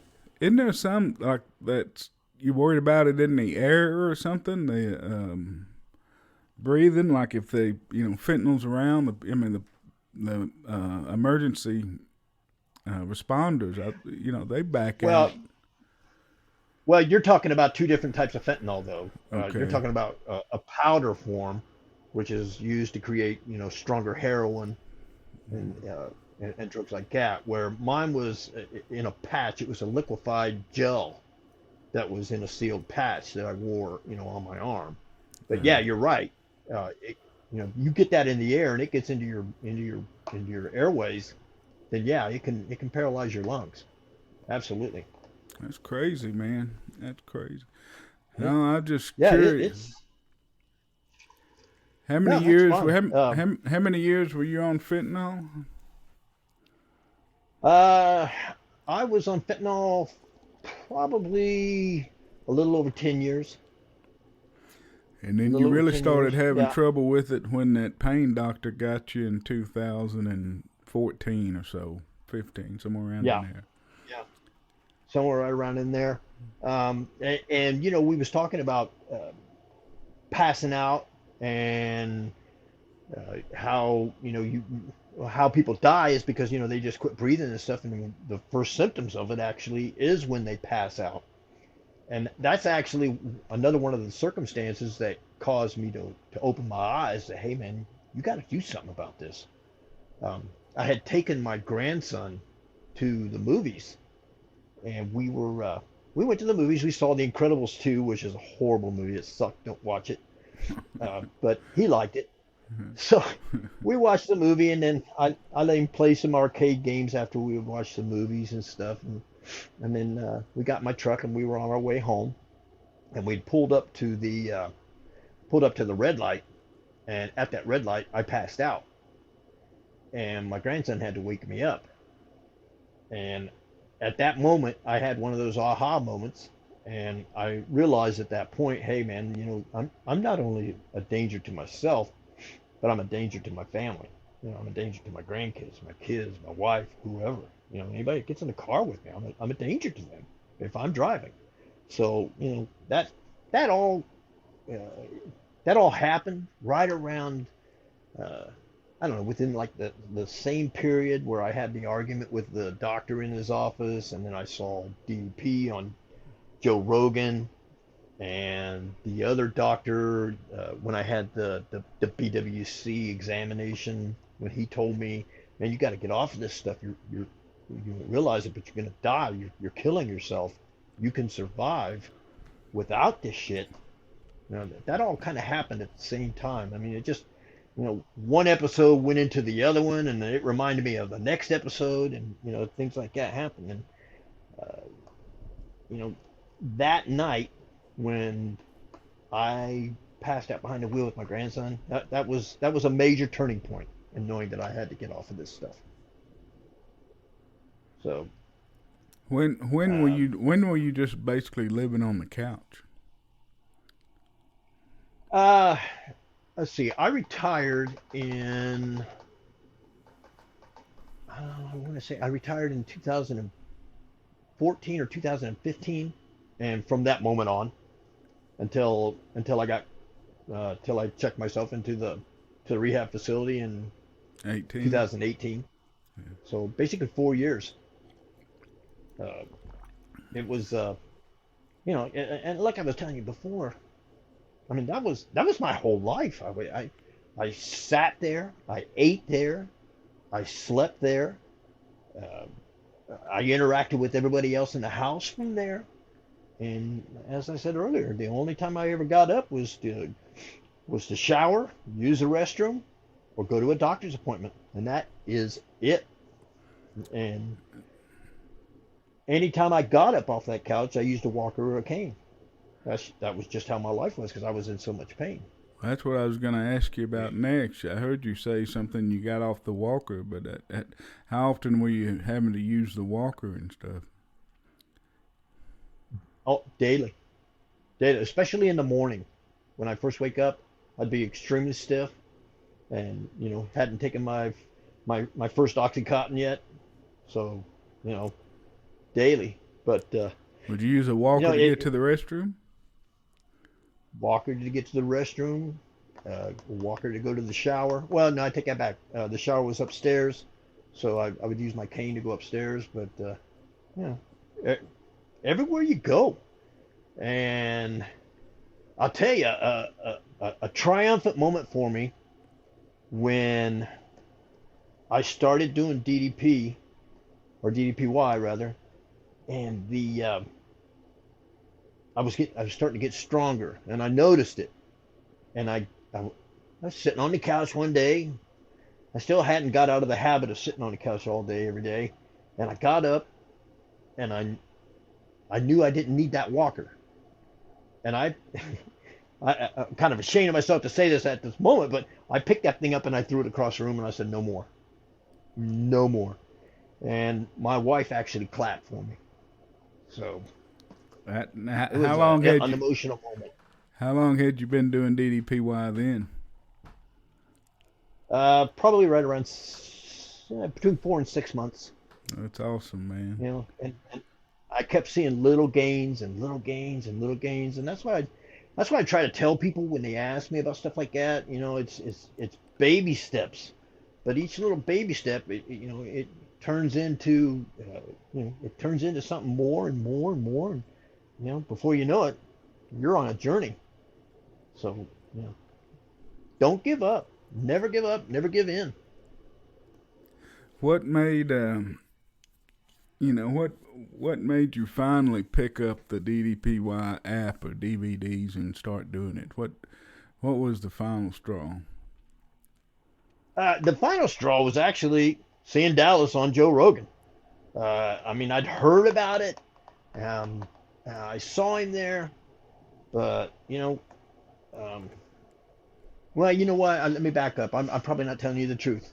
Uh, After I had that last surgery without using any opiates, um, and I was clean, and I made it through that, I knew that I could start doing this, and uh, I really started paying more attention to the program. Hell, I had the program for I don't know 6 months before I ever started it, but I was watching the videos every day, you know, and and you get that in your brain like, man, I could do this, I could do this, I can do this, and you stop watching, you start doing, and you know, Which ones once you did you start start that with? momentum. Actually, I started with the chair program, um, stand with chair, stand with chair. I started with stand with chair, and progressed from there. Hell, uh, I did beginner program 6 times before I was able to move on. Before I was strong enough to move on to the intermediate program. And you mean Um, each but and for those that don't know, the app is broken down, if you're going through the regular program, into um, 13 week segments.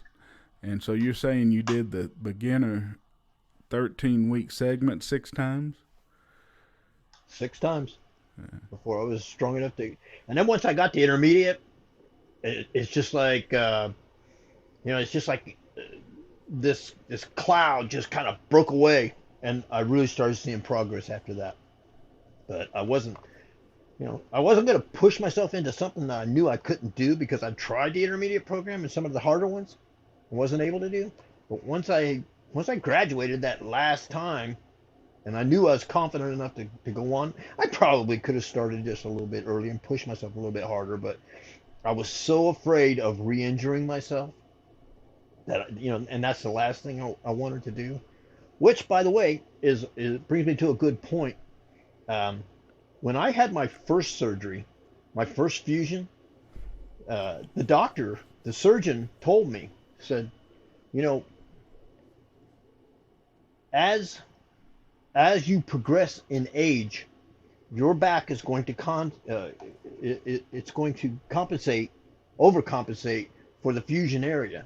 So the vertebrae above there they're gonna wear out, and you're gonna eventually just need to keep having more and more and more fusions.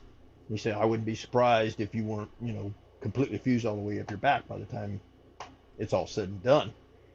And by doing the DDPY and getting my core strong, uh, nothing like that. I go for a once a year physical, and they say, man, what are you doing? Whatever it is, don't stop. That's awesome, man. That's awesome. So you said earlier that you've ridden a bike 100 miles. I did. When Um, when was that? I it was this past September, right after, I mean, September or October, right after we got down here. I had been training for it all summer long. Well, it actually I trained for it for over a year. I set that as a goal, and I tried several times and failed.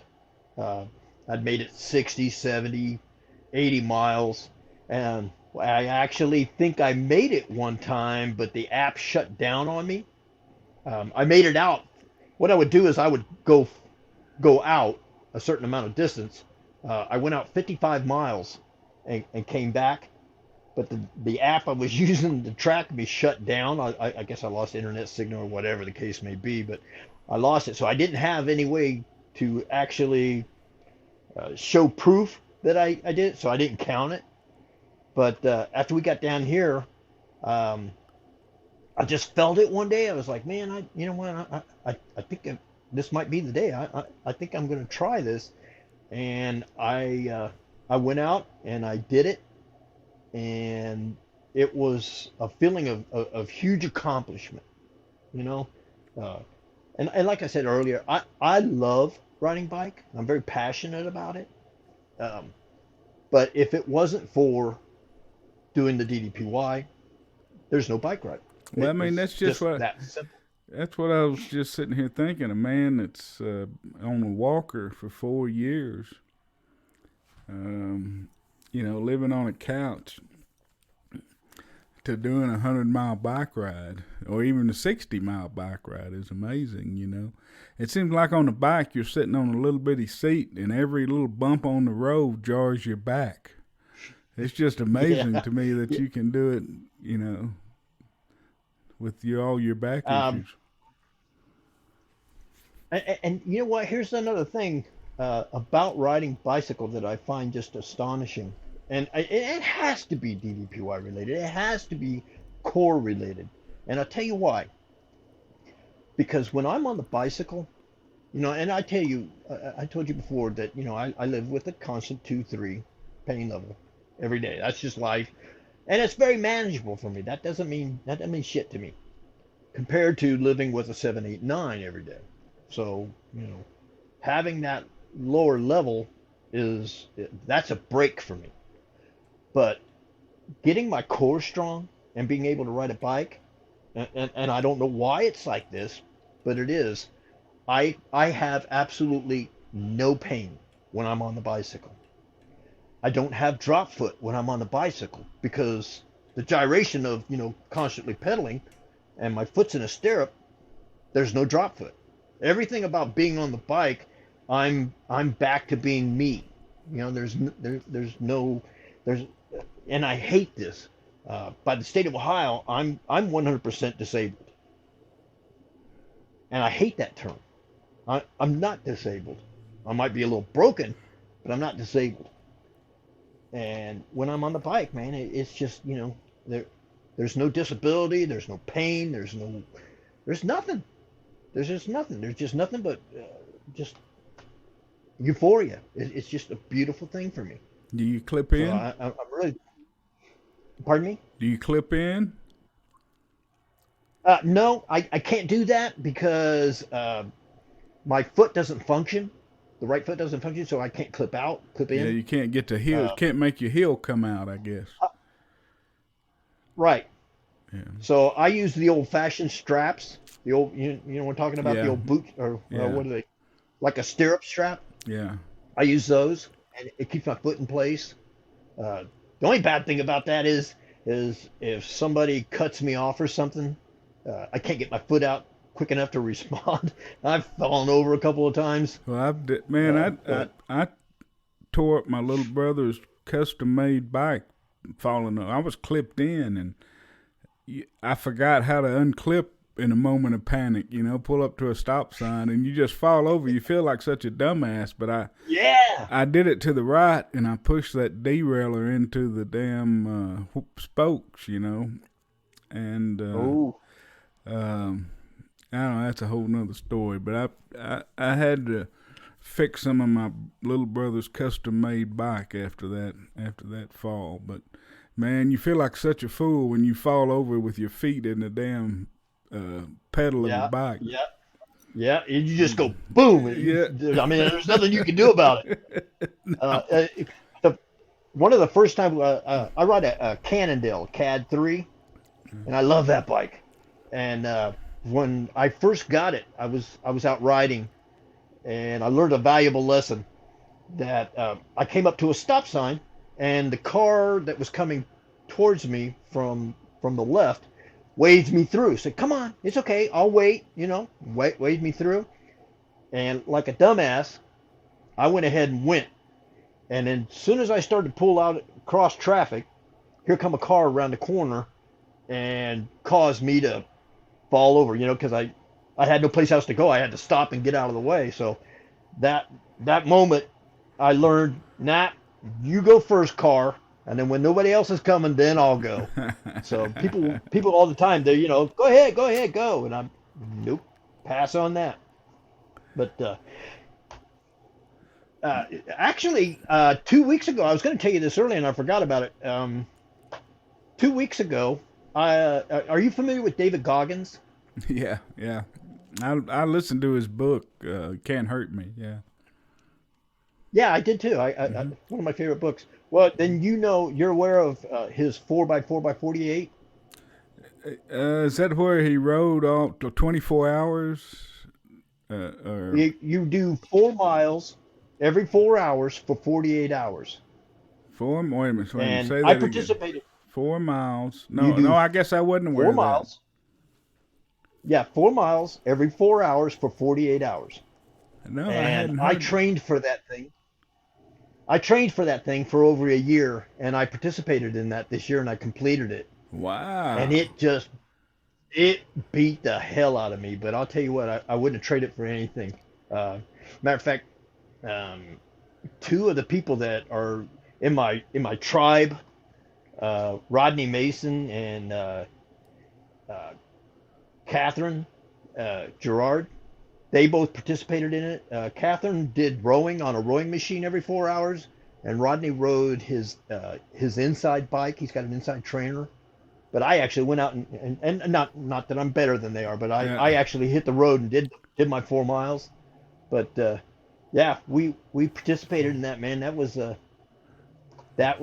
Four. That Wait, was something I'm very proud of. say it again. 4 miles every 4 hours Uh-huh. for For 48 48 hours. hours. So how many miles is that Uh-huh. total? Let's see, four. So it'd be 48. 24 miles a day. It's It'd be 48 miles. Yeah. right. Oh, but Right. hell, it's the sleep and and all of that, the sleeping and eating and all that. That's the problem. Yeah. Well, Did you do and it the eating part. unsupported? Nope. My wife, she hung right in there with me and did every bit of it for me. She was. I would try to get sleep. The first 24 hours, I got zero sleep whatsoever. But she, she did she did my laundry, kept all my workout clothes clean. Uh, you know, fed me, made sure I stayed hydrated. She was my support team. She did a lot, uh, That's and unbelievable, man. it was good. But none of that happens without DDPY. Yeah. None of it. You know, Absolutely none. when you first said the 4x4x48, I thought you were talking about Goggins' story when he rode for 24 hours straight or something. He was trying to get in some endurance race, or Oh yeah, ran yeah, for yeah, 24 hours straight or something, and then the first time the guy didn't let him in because I don't know, I forget the story, so he had to do it again or something. I don't know, but he finally got in those endurance races. yeah, That guy's a nut, yeah. I man. remember that. Yeah, he is. He is. His mindset actually helps me quite a bit with how I have to tell my story to myself. Uh, because if you don't tell yourself something, if you don't tell yourself the truth and say, "Yes, I can do this," then I don't think you're gonna accomplish what you're trying to accomplish. Because if you go into something saying, "Damn, man, this is tough. I don't know if I can do this or not," you're defeated. You're defeated right off the get-go because you're in your back of your head, man. You're telling yourself, "I'm gonna fail," Yeah. but he tells you, "Yes, you can." You know, don't don't be a I don't want to throw out a bunch of slur words out here, but just don't be a sissy about it. Get out there and do it. You can do it. Uh, Push yourself past what you think your limits are. yeah, that And dude's crazy, it man. works. Yeah, Yeah, he is. yeah. But I think there's a lot to be said about that. DDP is always quoting those. I mean, has a lot of sayings and quotes talking about if you say you can or you can't, you're right, Right. Yeah. and he and the I forget what the one that Muhammad Ali says, but the daily All about the affirmation. affirmations. Yeah, Yeah. Yeah. you know, and then once you believe it, it becomes a habit and a certainty. So, but yeah, it's it is all about mindset and what once you set your mind to something, you can do it. And Yeah. it's crazy, and I mean, I think that's part of the DDPY culture is that, and it's part of what makes it so beautiful is that um, there's hope for everybody, no matter what station you are in life, and you know, if you set your mind and put in the work, it's going to change your life. It's going to transform your life, and I truly believe, that it doesn't matter what condition you start. If you do it, you're gonna. I mean, it's gonna just change your life completely, man. Well, I've come to the realization that I know that I'm not the same specimen of human being that I was when I was 21 years old. I know that. I mean, no matter how hard you train, you're never going to get that useful uh, response in your body back. But what I try to look at is that what's stopping me from being the absolute best version of myself at this age? And I hate to say this, but I think too many people don't give themselves enough credit. They going back to the mindset, they they don't believe in themselves enough to know that they can do this regardless of what everybody else says to them. You can do it. You just you can. It's just a matter of how bad you want it. Absolutely, absolutely. Uh, well, what's the next? You've done the 100 miles and you've done the 4x4x48. What's the next quest for Bob Ramsey? Well, you know what? I'm not sure. I really don't. Um, I've actually been kind of in a funk since since the 48 came and went, which was like 2 weeks ago. My body's my body's pretty beat up from it. Um, it's not responding well to and I've reached out to a couple of people that I trust their opinions, and everybody continues to tell me the same thing is hey man, you need some rest. You gotta rejuvenate that body. You gotta rest. Quit hitting it so hard. And not that I'm the I hit it harder than anybody else, but that I'm 61 years old, and I think competing an endurance race like that, uh, I understand why I'm going downhill, or not going downhill, but why I'm not recovering as fast as I think I should have. But to answer the question of what's next, I don't know. I'm always looking for something that's going to challenge me. I'm sure I'll find something, but I have. This is really going to sound crazy to you, but I have a desire to ride. There's a path that goes across the bottom seaboard of the United States. There's a bike path. I have a desire to do that. It might take me 3 months to do it, but I'd like to ride from Florida to California. So you're talking from all the way from coast to coast. Right. Now, Might take me a while to get. yeah, would you camp or would you stay in hotels, or what would you do?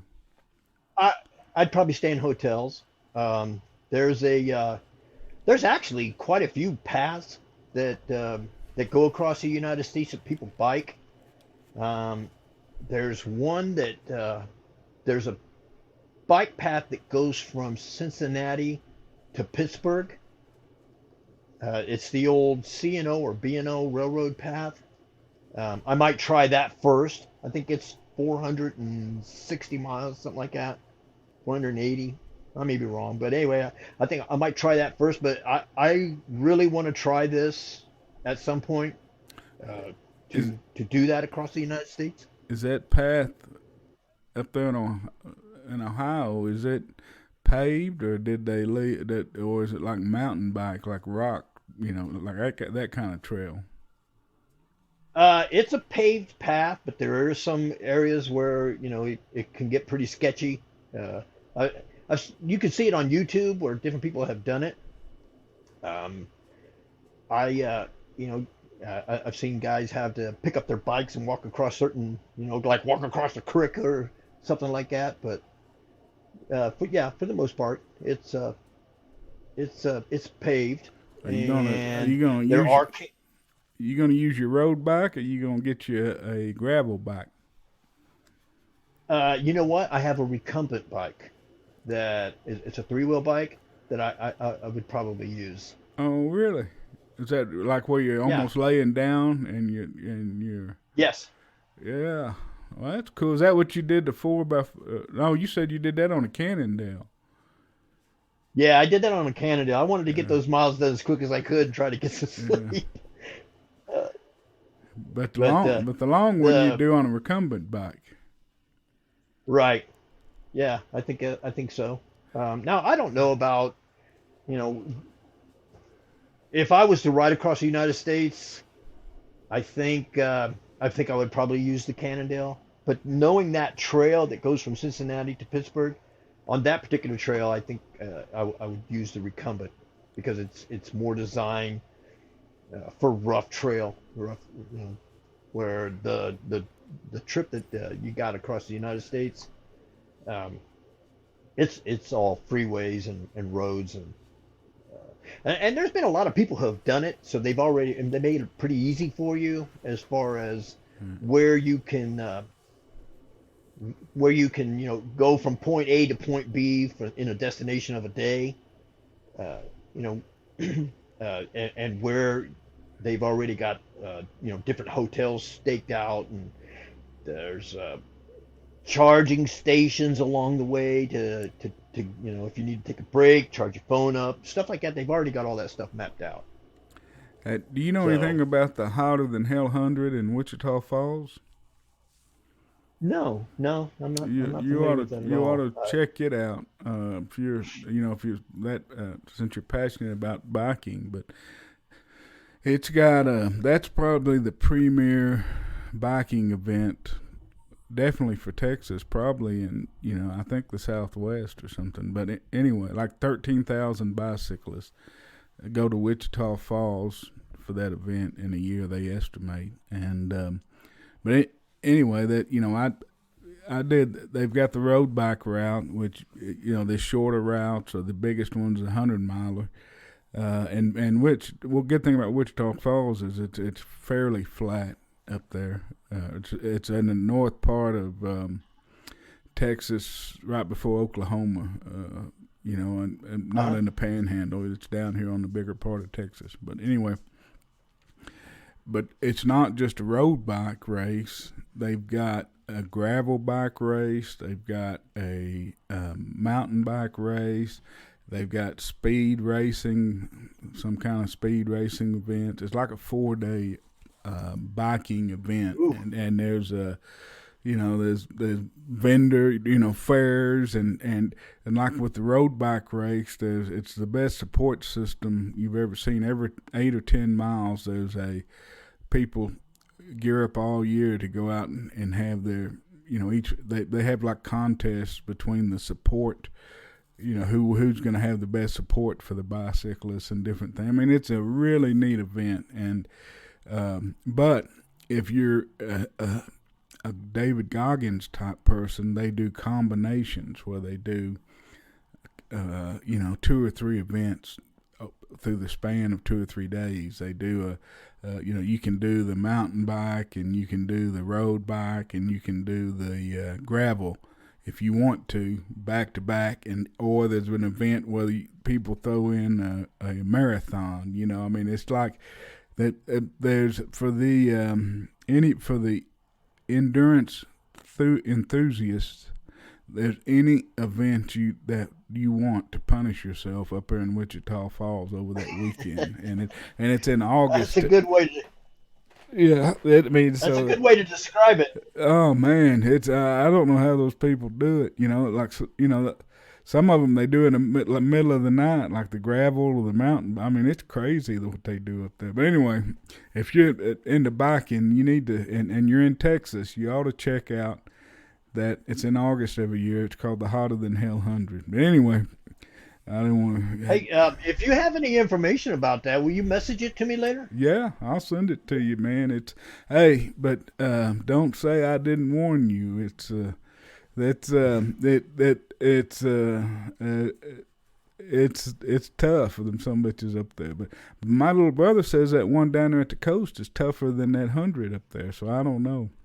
Anyway, I don't mean to take away from your story, but Oh no, you're fine. but it just amazes me that you can do these things or even think about doing these things. You're talking about endurance events now. You're not just talking about living a normal life. You're talking about endurance events. Well, I spent so much time like I felt like I was dead, that I no longer had life in me. Now that I do have life back in me, I try to do everything I can, and I'm very fortunate that my wife supports me the way she does. Uh, I mean, good God, she just she found this place, and we just picked up and left Ohio and came here just so I would feel better. So I'm very fortunate in that aspect that she supports me in everything I do, and I deeply appreciate that from her. Well, tell me how has DDPY changed your life in other respects? Um, you know what? I'll be honest with you. Eating, when I changed my eating habits, that wasn't overly difficult for me. And uh, learning to do the physical work, that wasn't hard for me either because I've worked hard all my life, and I was an athlete when I was young, so I already had I had the mindset of an athlete, know what it takes to get the work done. But what did change for me was my sympathy and empathy towards other people. Um, growing, growing up as a construction worker, because I started in construction at a very early age, and then also I was in the military. But in construction, the mindset basically is, if you show weakness to any of the other crafts, they will just they will just bowl you over. They will just, you know, you show a weakness and they'll just run you over with it. And eventually that kind of mindset kind of takes over. And so when I would come across people outside of the work community, I would basically just treat them the same way. I wasn't empathetic whatsoever to your plight. If you're having a bad day, I really don't give a damn. But DDPY has taught me to care more about my fellow human being, and it's something that I'm still learning on a daily basis. But I, I'm a softer, gentler version of a huge asshole as compared to what I was, before I started this. A, And a softer, I mean, gentler asshole. yeah, absolutely. I'm still a little salty. I guess I'm always going to be that way. But if somebody had taken the time to try to explain this to me, that I was going to get this out of this journey, I'd told you you're full of shit. That's just not going to happen. That's just not me. But it is. It's I. They say you get softer as you get older, but you know what? I don't believe that. Uh, I think people's true feelings as they start to get older really start to come out more because they really don't care. But I learned that the more the gentler I treat people, the more receptive they are to me. And it's not an easy task, but it's one that I'm on, and I appreciate being on. So I'm not sure everybody I'm not sure everybody would answer you that way, but that's for me that's been actually the toughest part of it. No, I think that's cool, man. Um, I'm thinking this may be part of it, so I'm gonna go ahead and ask the question now. I've got a couple of questions that I ask everybody that want it the first, and I ask everybody this one is how has social media affected your journey or transformation? Because social media was a big part of mine, and the social media and the community. So I ask that about everybody, and I'm curious to hear everyone else's answer. But how has social media and the community affected you? The whole social media thing, especially for our generation, we weren't brought up with the computer age. We you know we get what knowledge we need from people that are younger than us. But the social media is the whole connection of being around other people, especially for me, who's an introvert. Initially, I really wasn't. I really wasn't receptive to displaying my personal feelings out there for the world to read. Um, it's, I think it's got its place in the community, but um,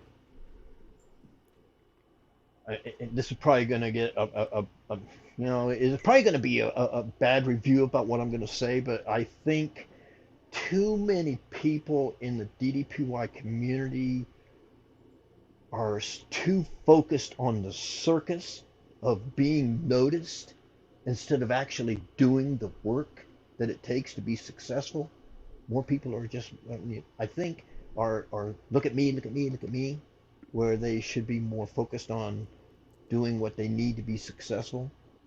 And I hope that doesn't offend anybody, but I really believe that. I mean, I But think it's part of social your media is your blue collar mindset. You know, I mean, that's what you come from is hard work. You know. right. Yeah, and that's true. That's very true.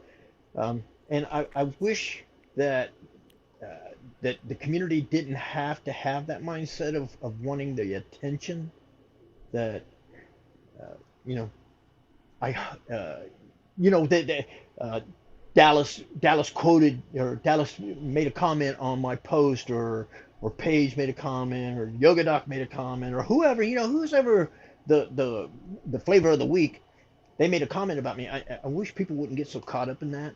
I wish they would get more caught up in what the prize is instead of what the gifts are. If that makes any sense. Yeah, I think it makes a lot of sense. I mean, I think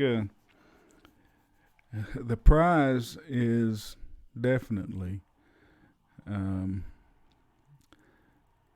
the health, better mental state, better life. You know, that's the prize. Uh, you know, but Absolutely. uh, but but the community is also a prize too. You know, I mean, to me, the support of the community and the people you meet is also a prize. And so I think the knife cuts both ways. You know, I really do.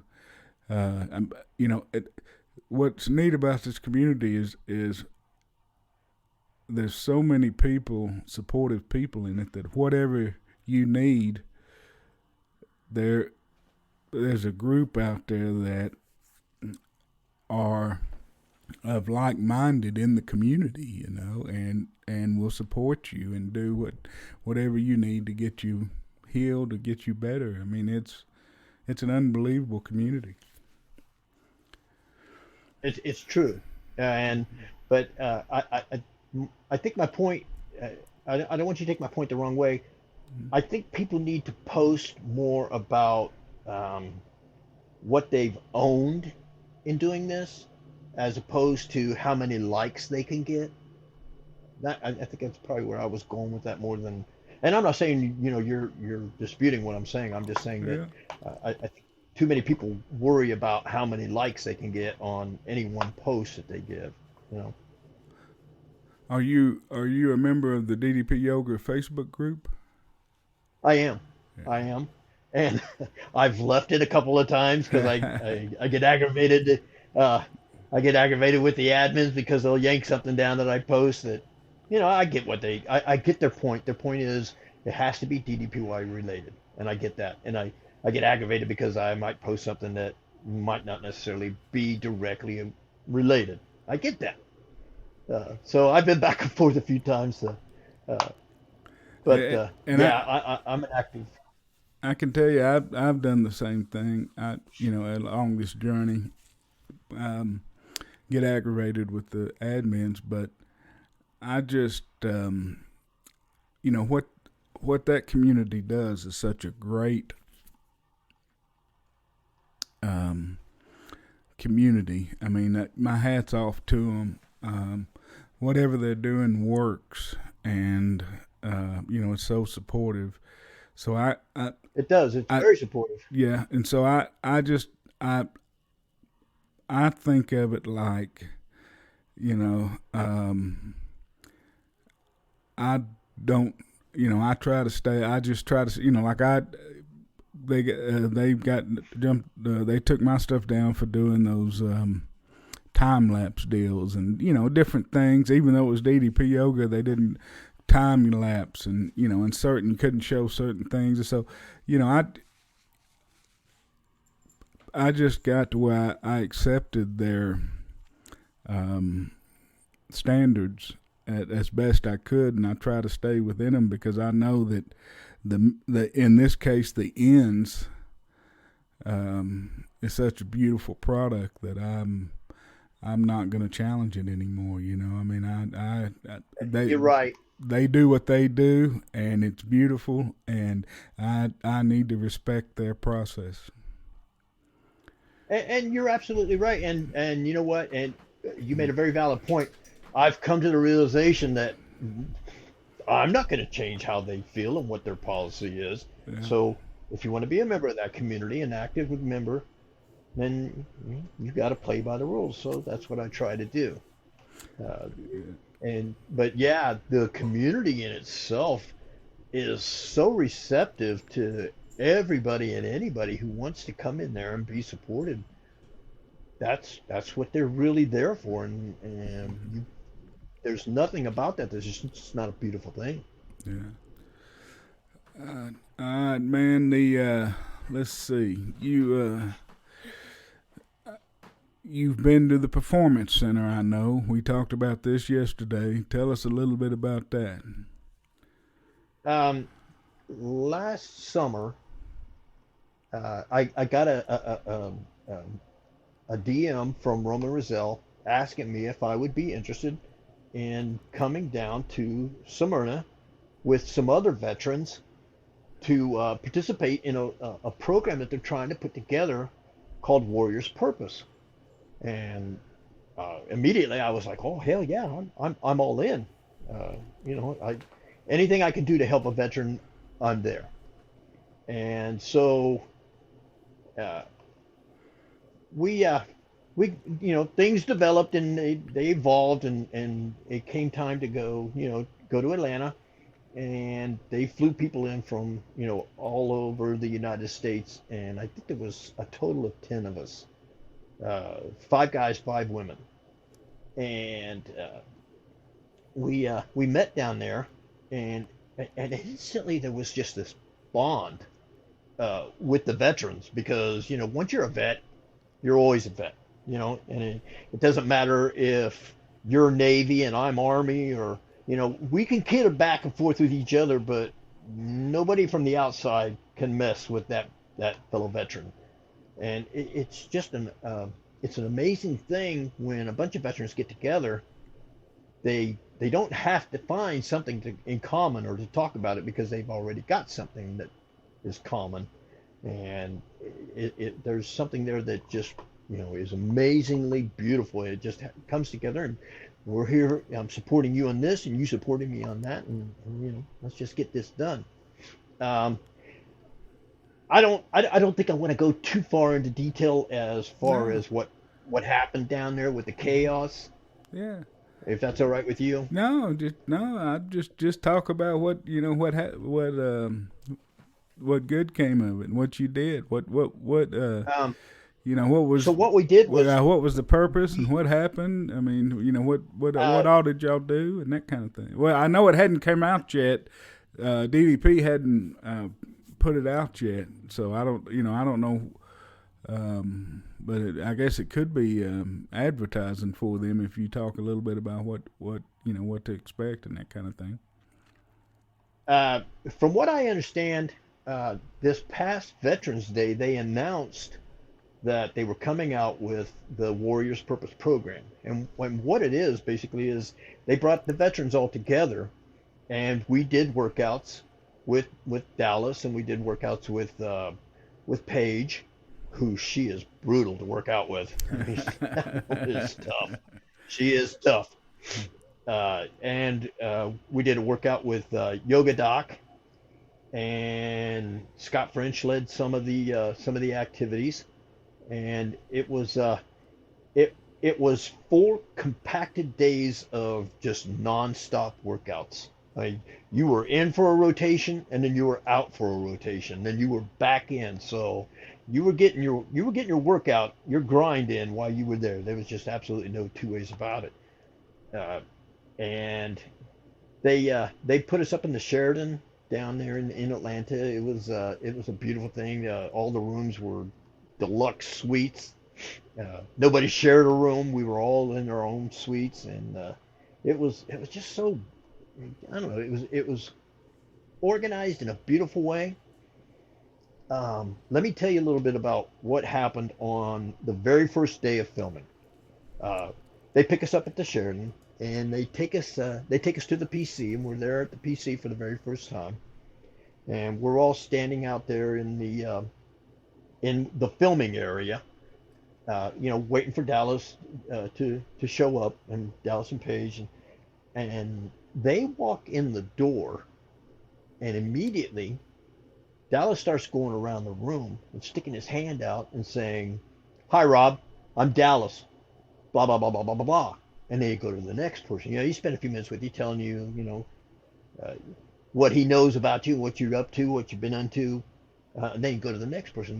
They actually took the time, and Paige did the same thing. She went person to person, and she knew that I was into biking, and she knew that Matt Kilgore was into running, and Scott French is into karate, and the different things that these people knew was just amazing. Uh, the the homework that they put in, and they made you feel right at home, just right out of the gate, and that was that was impressive to me. That I was, I wasn't looking for that. Um, I've been around other celebrities before, and uh, they're usually very self-centered, all about me, me, me. But man, they made us feel right at home from the get-go. Uh, Dallas and Paige and their staff, they just, I mean, everything about it was first class, man. It really was. It was always us first. They were there to accommodate us. We were there doing them a favor, is the feeling that I got from them. Not that we were in the presence of greatness. You know what I'm saying? Yeah. Wasn't any of that bullshit. Well, so you spent 4 days with Dallas and Paige. Right. Yeah. And as with the fellow veterans, yeah. Mhm. And so now, Steve, you came in. Steve, you picked us up from the airport. He bussed us around all day, every day.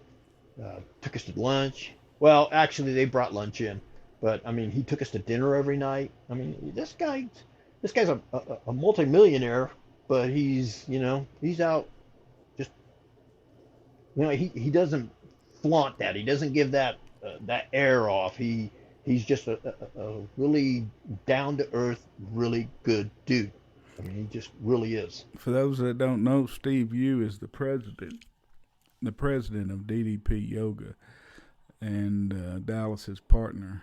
And he's I call him the wizard. He's the wizard behind the curtain. Dallas is the face and the passion and the driving force, but Steve's the one making it happen behind the scenes. Oh And yeah, he very much is. and it's amazing that the president of the company's out there bussing people around and taking them to dinner and everything else. Yeah, yeah, he's a really cool guy too, man. I mean, he's just he just he I could see. I've talked to Steve a few times on the phone since our days down there at DDPY, Hmm. and it's just like me and you talking right now. I mean, he's just a regular guy. You know, he's just down to earth. Is there a nicer guy Really is. on the planet? I don't believe so. I mean, he's a very humble person, extremely humble. You know, Yoga Doc may come in second there. Yoga Doc is a really what you see is what you get kind of person. He he. If I had in my brain what I would consider a yogi, somebody that really lived that life, Yoga Doc is that guy. I mean, he is namaste, uh, bow to you, happy life, whole 9 yards. That's his demeanor. That's what you see when you meet that guy and you get to know him a little bit. so is the Warriors' purpose? Is it going to be like a series of workouts that they release on the app? A series of the workouts, That's what or I understand. or is it? Yeah, okay, that's what I was It's wondering. Yeah, from what I understand, it's going to be available to veterans at 50%. So like instead of paying the $100 a year, they pay $50 a year. If I'm not mistaken, I think that's what it is.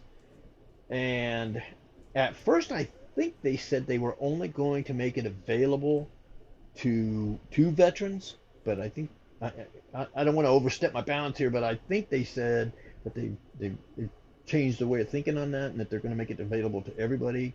Uh, when when our inner circle, like when my tribe knew I was down there doing my thing with with Warriors Purpose, they provided us with Warrior Purpose grunt style T-shirts and shorts and stuff like that, and everybody was like, "Excuse me, I gotta have that shirt. I gotta have that shirt. How can I get that shirt?" And the request for people that you know they wanted to purchase that almost immediately, uh, and a lot of disappointed people when they say, "No, we're not coming out with that merch yet." But it, it it caught on really quick with the people that were in my inner circle, or as opposed to, if you would have been there, your inner circle, they would have blown it up. I mean, it's just, it was amazing how much that group of 10 people, how much they had explained, how much everybody who were associated with them wanted to be a part of that. And I think it's just a beautiful thing. There's so many veterans out there who suffer through uh, suffered through injury through the Afghanistan war that could use this program to rehabilitate themselves, uh, and get the relief that they really need. I'm really hoping that Warriors Purpose uh, comes to a head, is exposed. We get to see it, and it gets to be used the way it's supposed to be used, sooner than later. Because I know there's a lot of veterans out there that could really use this, and I just I, I'm very thankful and grateful to be a member and part of it. I can't say enough good things about it. It's just a beautiful thing. It really is. And the nice thing about it is they treated it just like they did with what you were talking about earlier, how it doesn't matter where you're at physically, they've got a program for you. You know, Mm-hmm. there's some chair programs in there, and there's some. I actually do a lot of the modifications in the different videos, because I'll be honest with you, man, nobody modifies more than me, and I'm not ashamed of that at all. I know that I can do this program with the modifications and still get the results. So people that say, "Nah, I can't do that because I'm too injured, I'm too hurt," I call out on that. I call bullshit on that, because you can do it. You really can. But the Warriors Purpose thing, man, it's a beautiful thing, and I'm really looking forward to it coming out. I'm How, really proud to be a part of it. how bad were some of the people there that injuries? Other than yourself. I mean, how I imagine there were some probably pretty seriously Um, injured, disabled people. are you familiar with Steve Wright? Aren't you? No, He, don't guess I am. Steve Wright has already been in a couple of other videos. Oh, is he He's the one with the one leg with the Yeah, yeah, yeah, okay, yeah, and yeah, had yeah. I his know who you're fingers talking. cut off. Yeah, yeah, yeah. Yeah, Navy guy. Mm. He was there. Of course, my injury, and I think other than that, I don't really remember too many other people with any type of injury were there. But it was it was people. Well, I take that back. There was people there that who were recovering from alcohol abuse. Uh, there was people there that were recovering from mental anguish. So, I don't want to downplay the significance of that. Yeah. So, yeah. So, yeah, there was different people there with different limb abilities. Well, it's man, it's it. I'm really looking forward to it coming out and doing some of the workouts. The Warrior's Purpose. So that's going to be a neat thing when they finally release it. Yeah, yeah. And like I said, I'm hoping that it's sooner than later. It it's just such a cool thing. It really is. Well, now what about friendships formed from that group that group of veterans all went to the PC? There's some. a group of us that we don't necessarily stay in contact every day, but Tanya Bennett, she lives out in Colorado.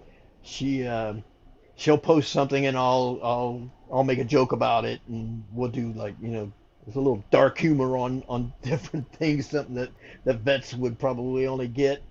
A normal person would look at that and say, "Man, did you really just say that?" But her and some other people, you know, we're always saying hello to each other or congratulations on this and that, But uh, you know, uh, Scott French and I, we communicate pretty regularly.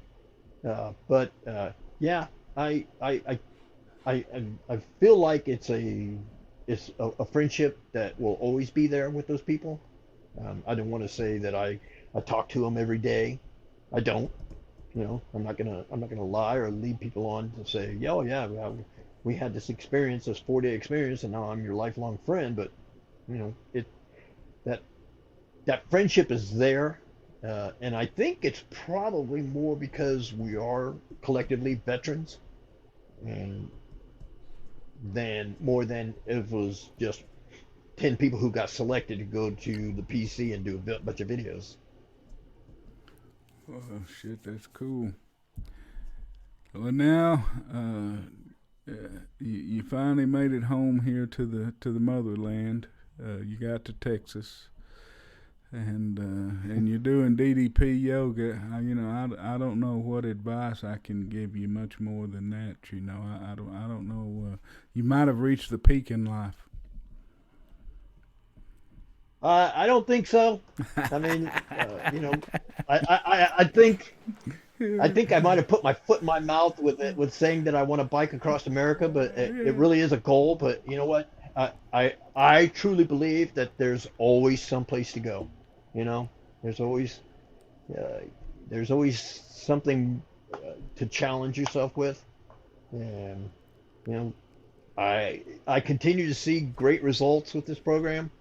Uh, just like I was saying earlier, where I'm now standing fully erect as opposed to being slightly slumped over. Uh,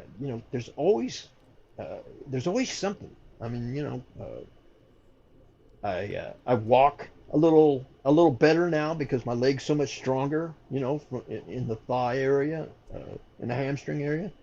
Uh, it's always something to do. There's always some place to go. Always some place to get better at. What advice would you have for someone who's just starting their journey, just starting out? Just be patient, man. Be patient and do it. I think too many people try to do too much too soon and expect instant results, and it's not going to work that way. But don't overdo it.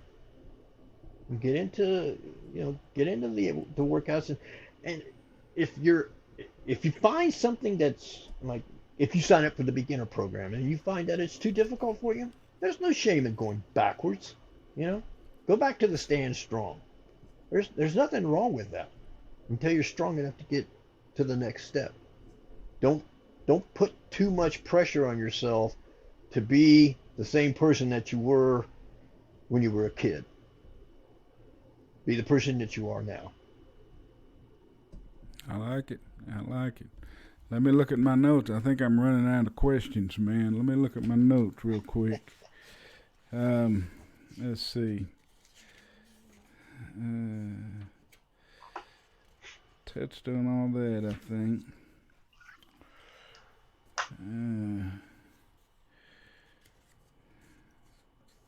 I'm going to ask you something. Now I'm going to kind of jump around my notes. You said opiates amplify your pain.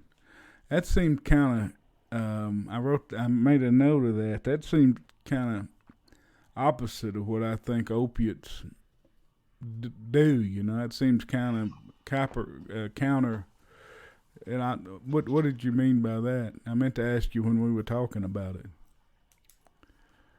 Well, when I went to the pain management doctor for the BWC for my annual physical to Yeah. make sure everything's still on the up and up and there was no fraud there, whatever. Um, what he was telling me was that by being on a high dose for so long, it when you get opiates into your system like that, it will in fact amplify your your pain levels. It's a phenomenon that they just stumbled across just a few years prior to him telling me that. But in actuality, once once I started to detox and come down off of the opiates, I actually noticed a difference in my pain levels.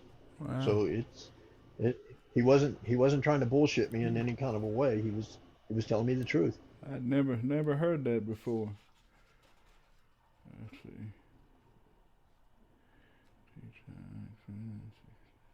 This that particular doctor was his name is Mark Malinowski, and Dr. Malinowski was one of a kind. He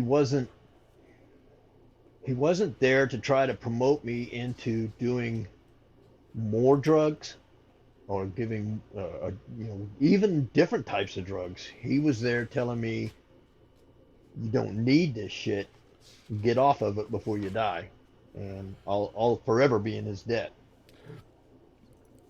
I have a note here that I want to say a big thank you to Jake Order because um, Jake Order is the guy that messaged me through Facebook Messenger and said I need to take Rob Ramsey's. Bob was it Rob Ramsey's story? I can't remember how you go by Rob or Bob.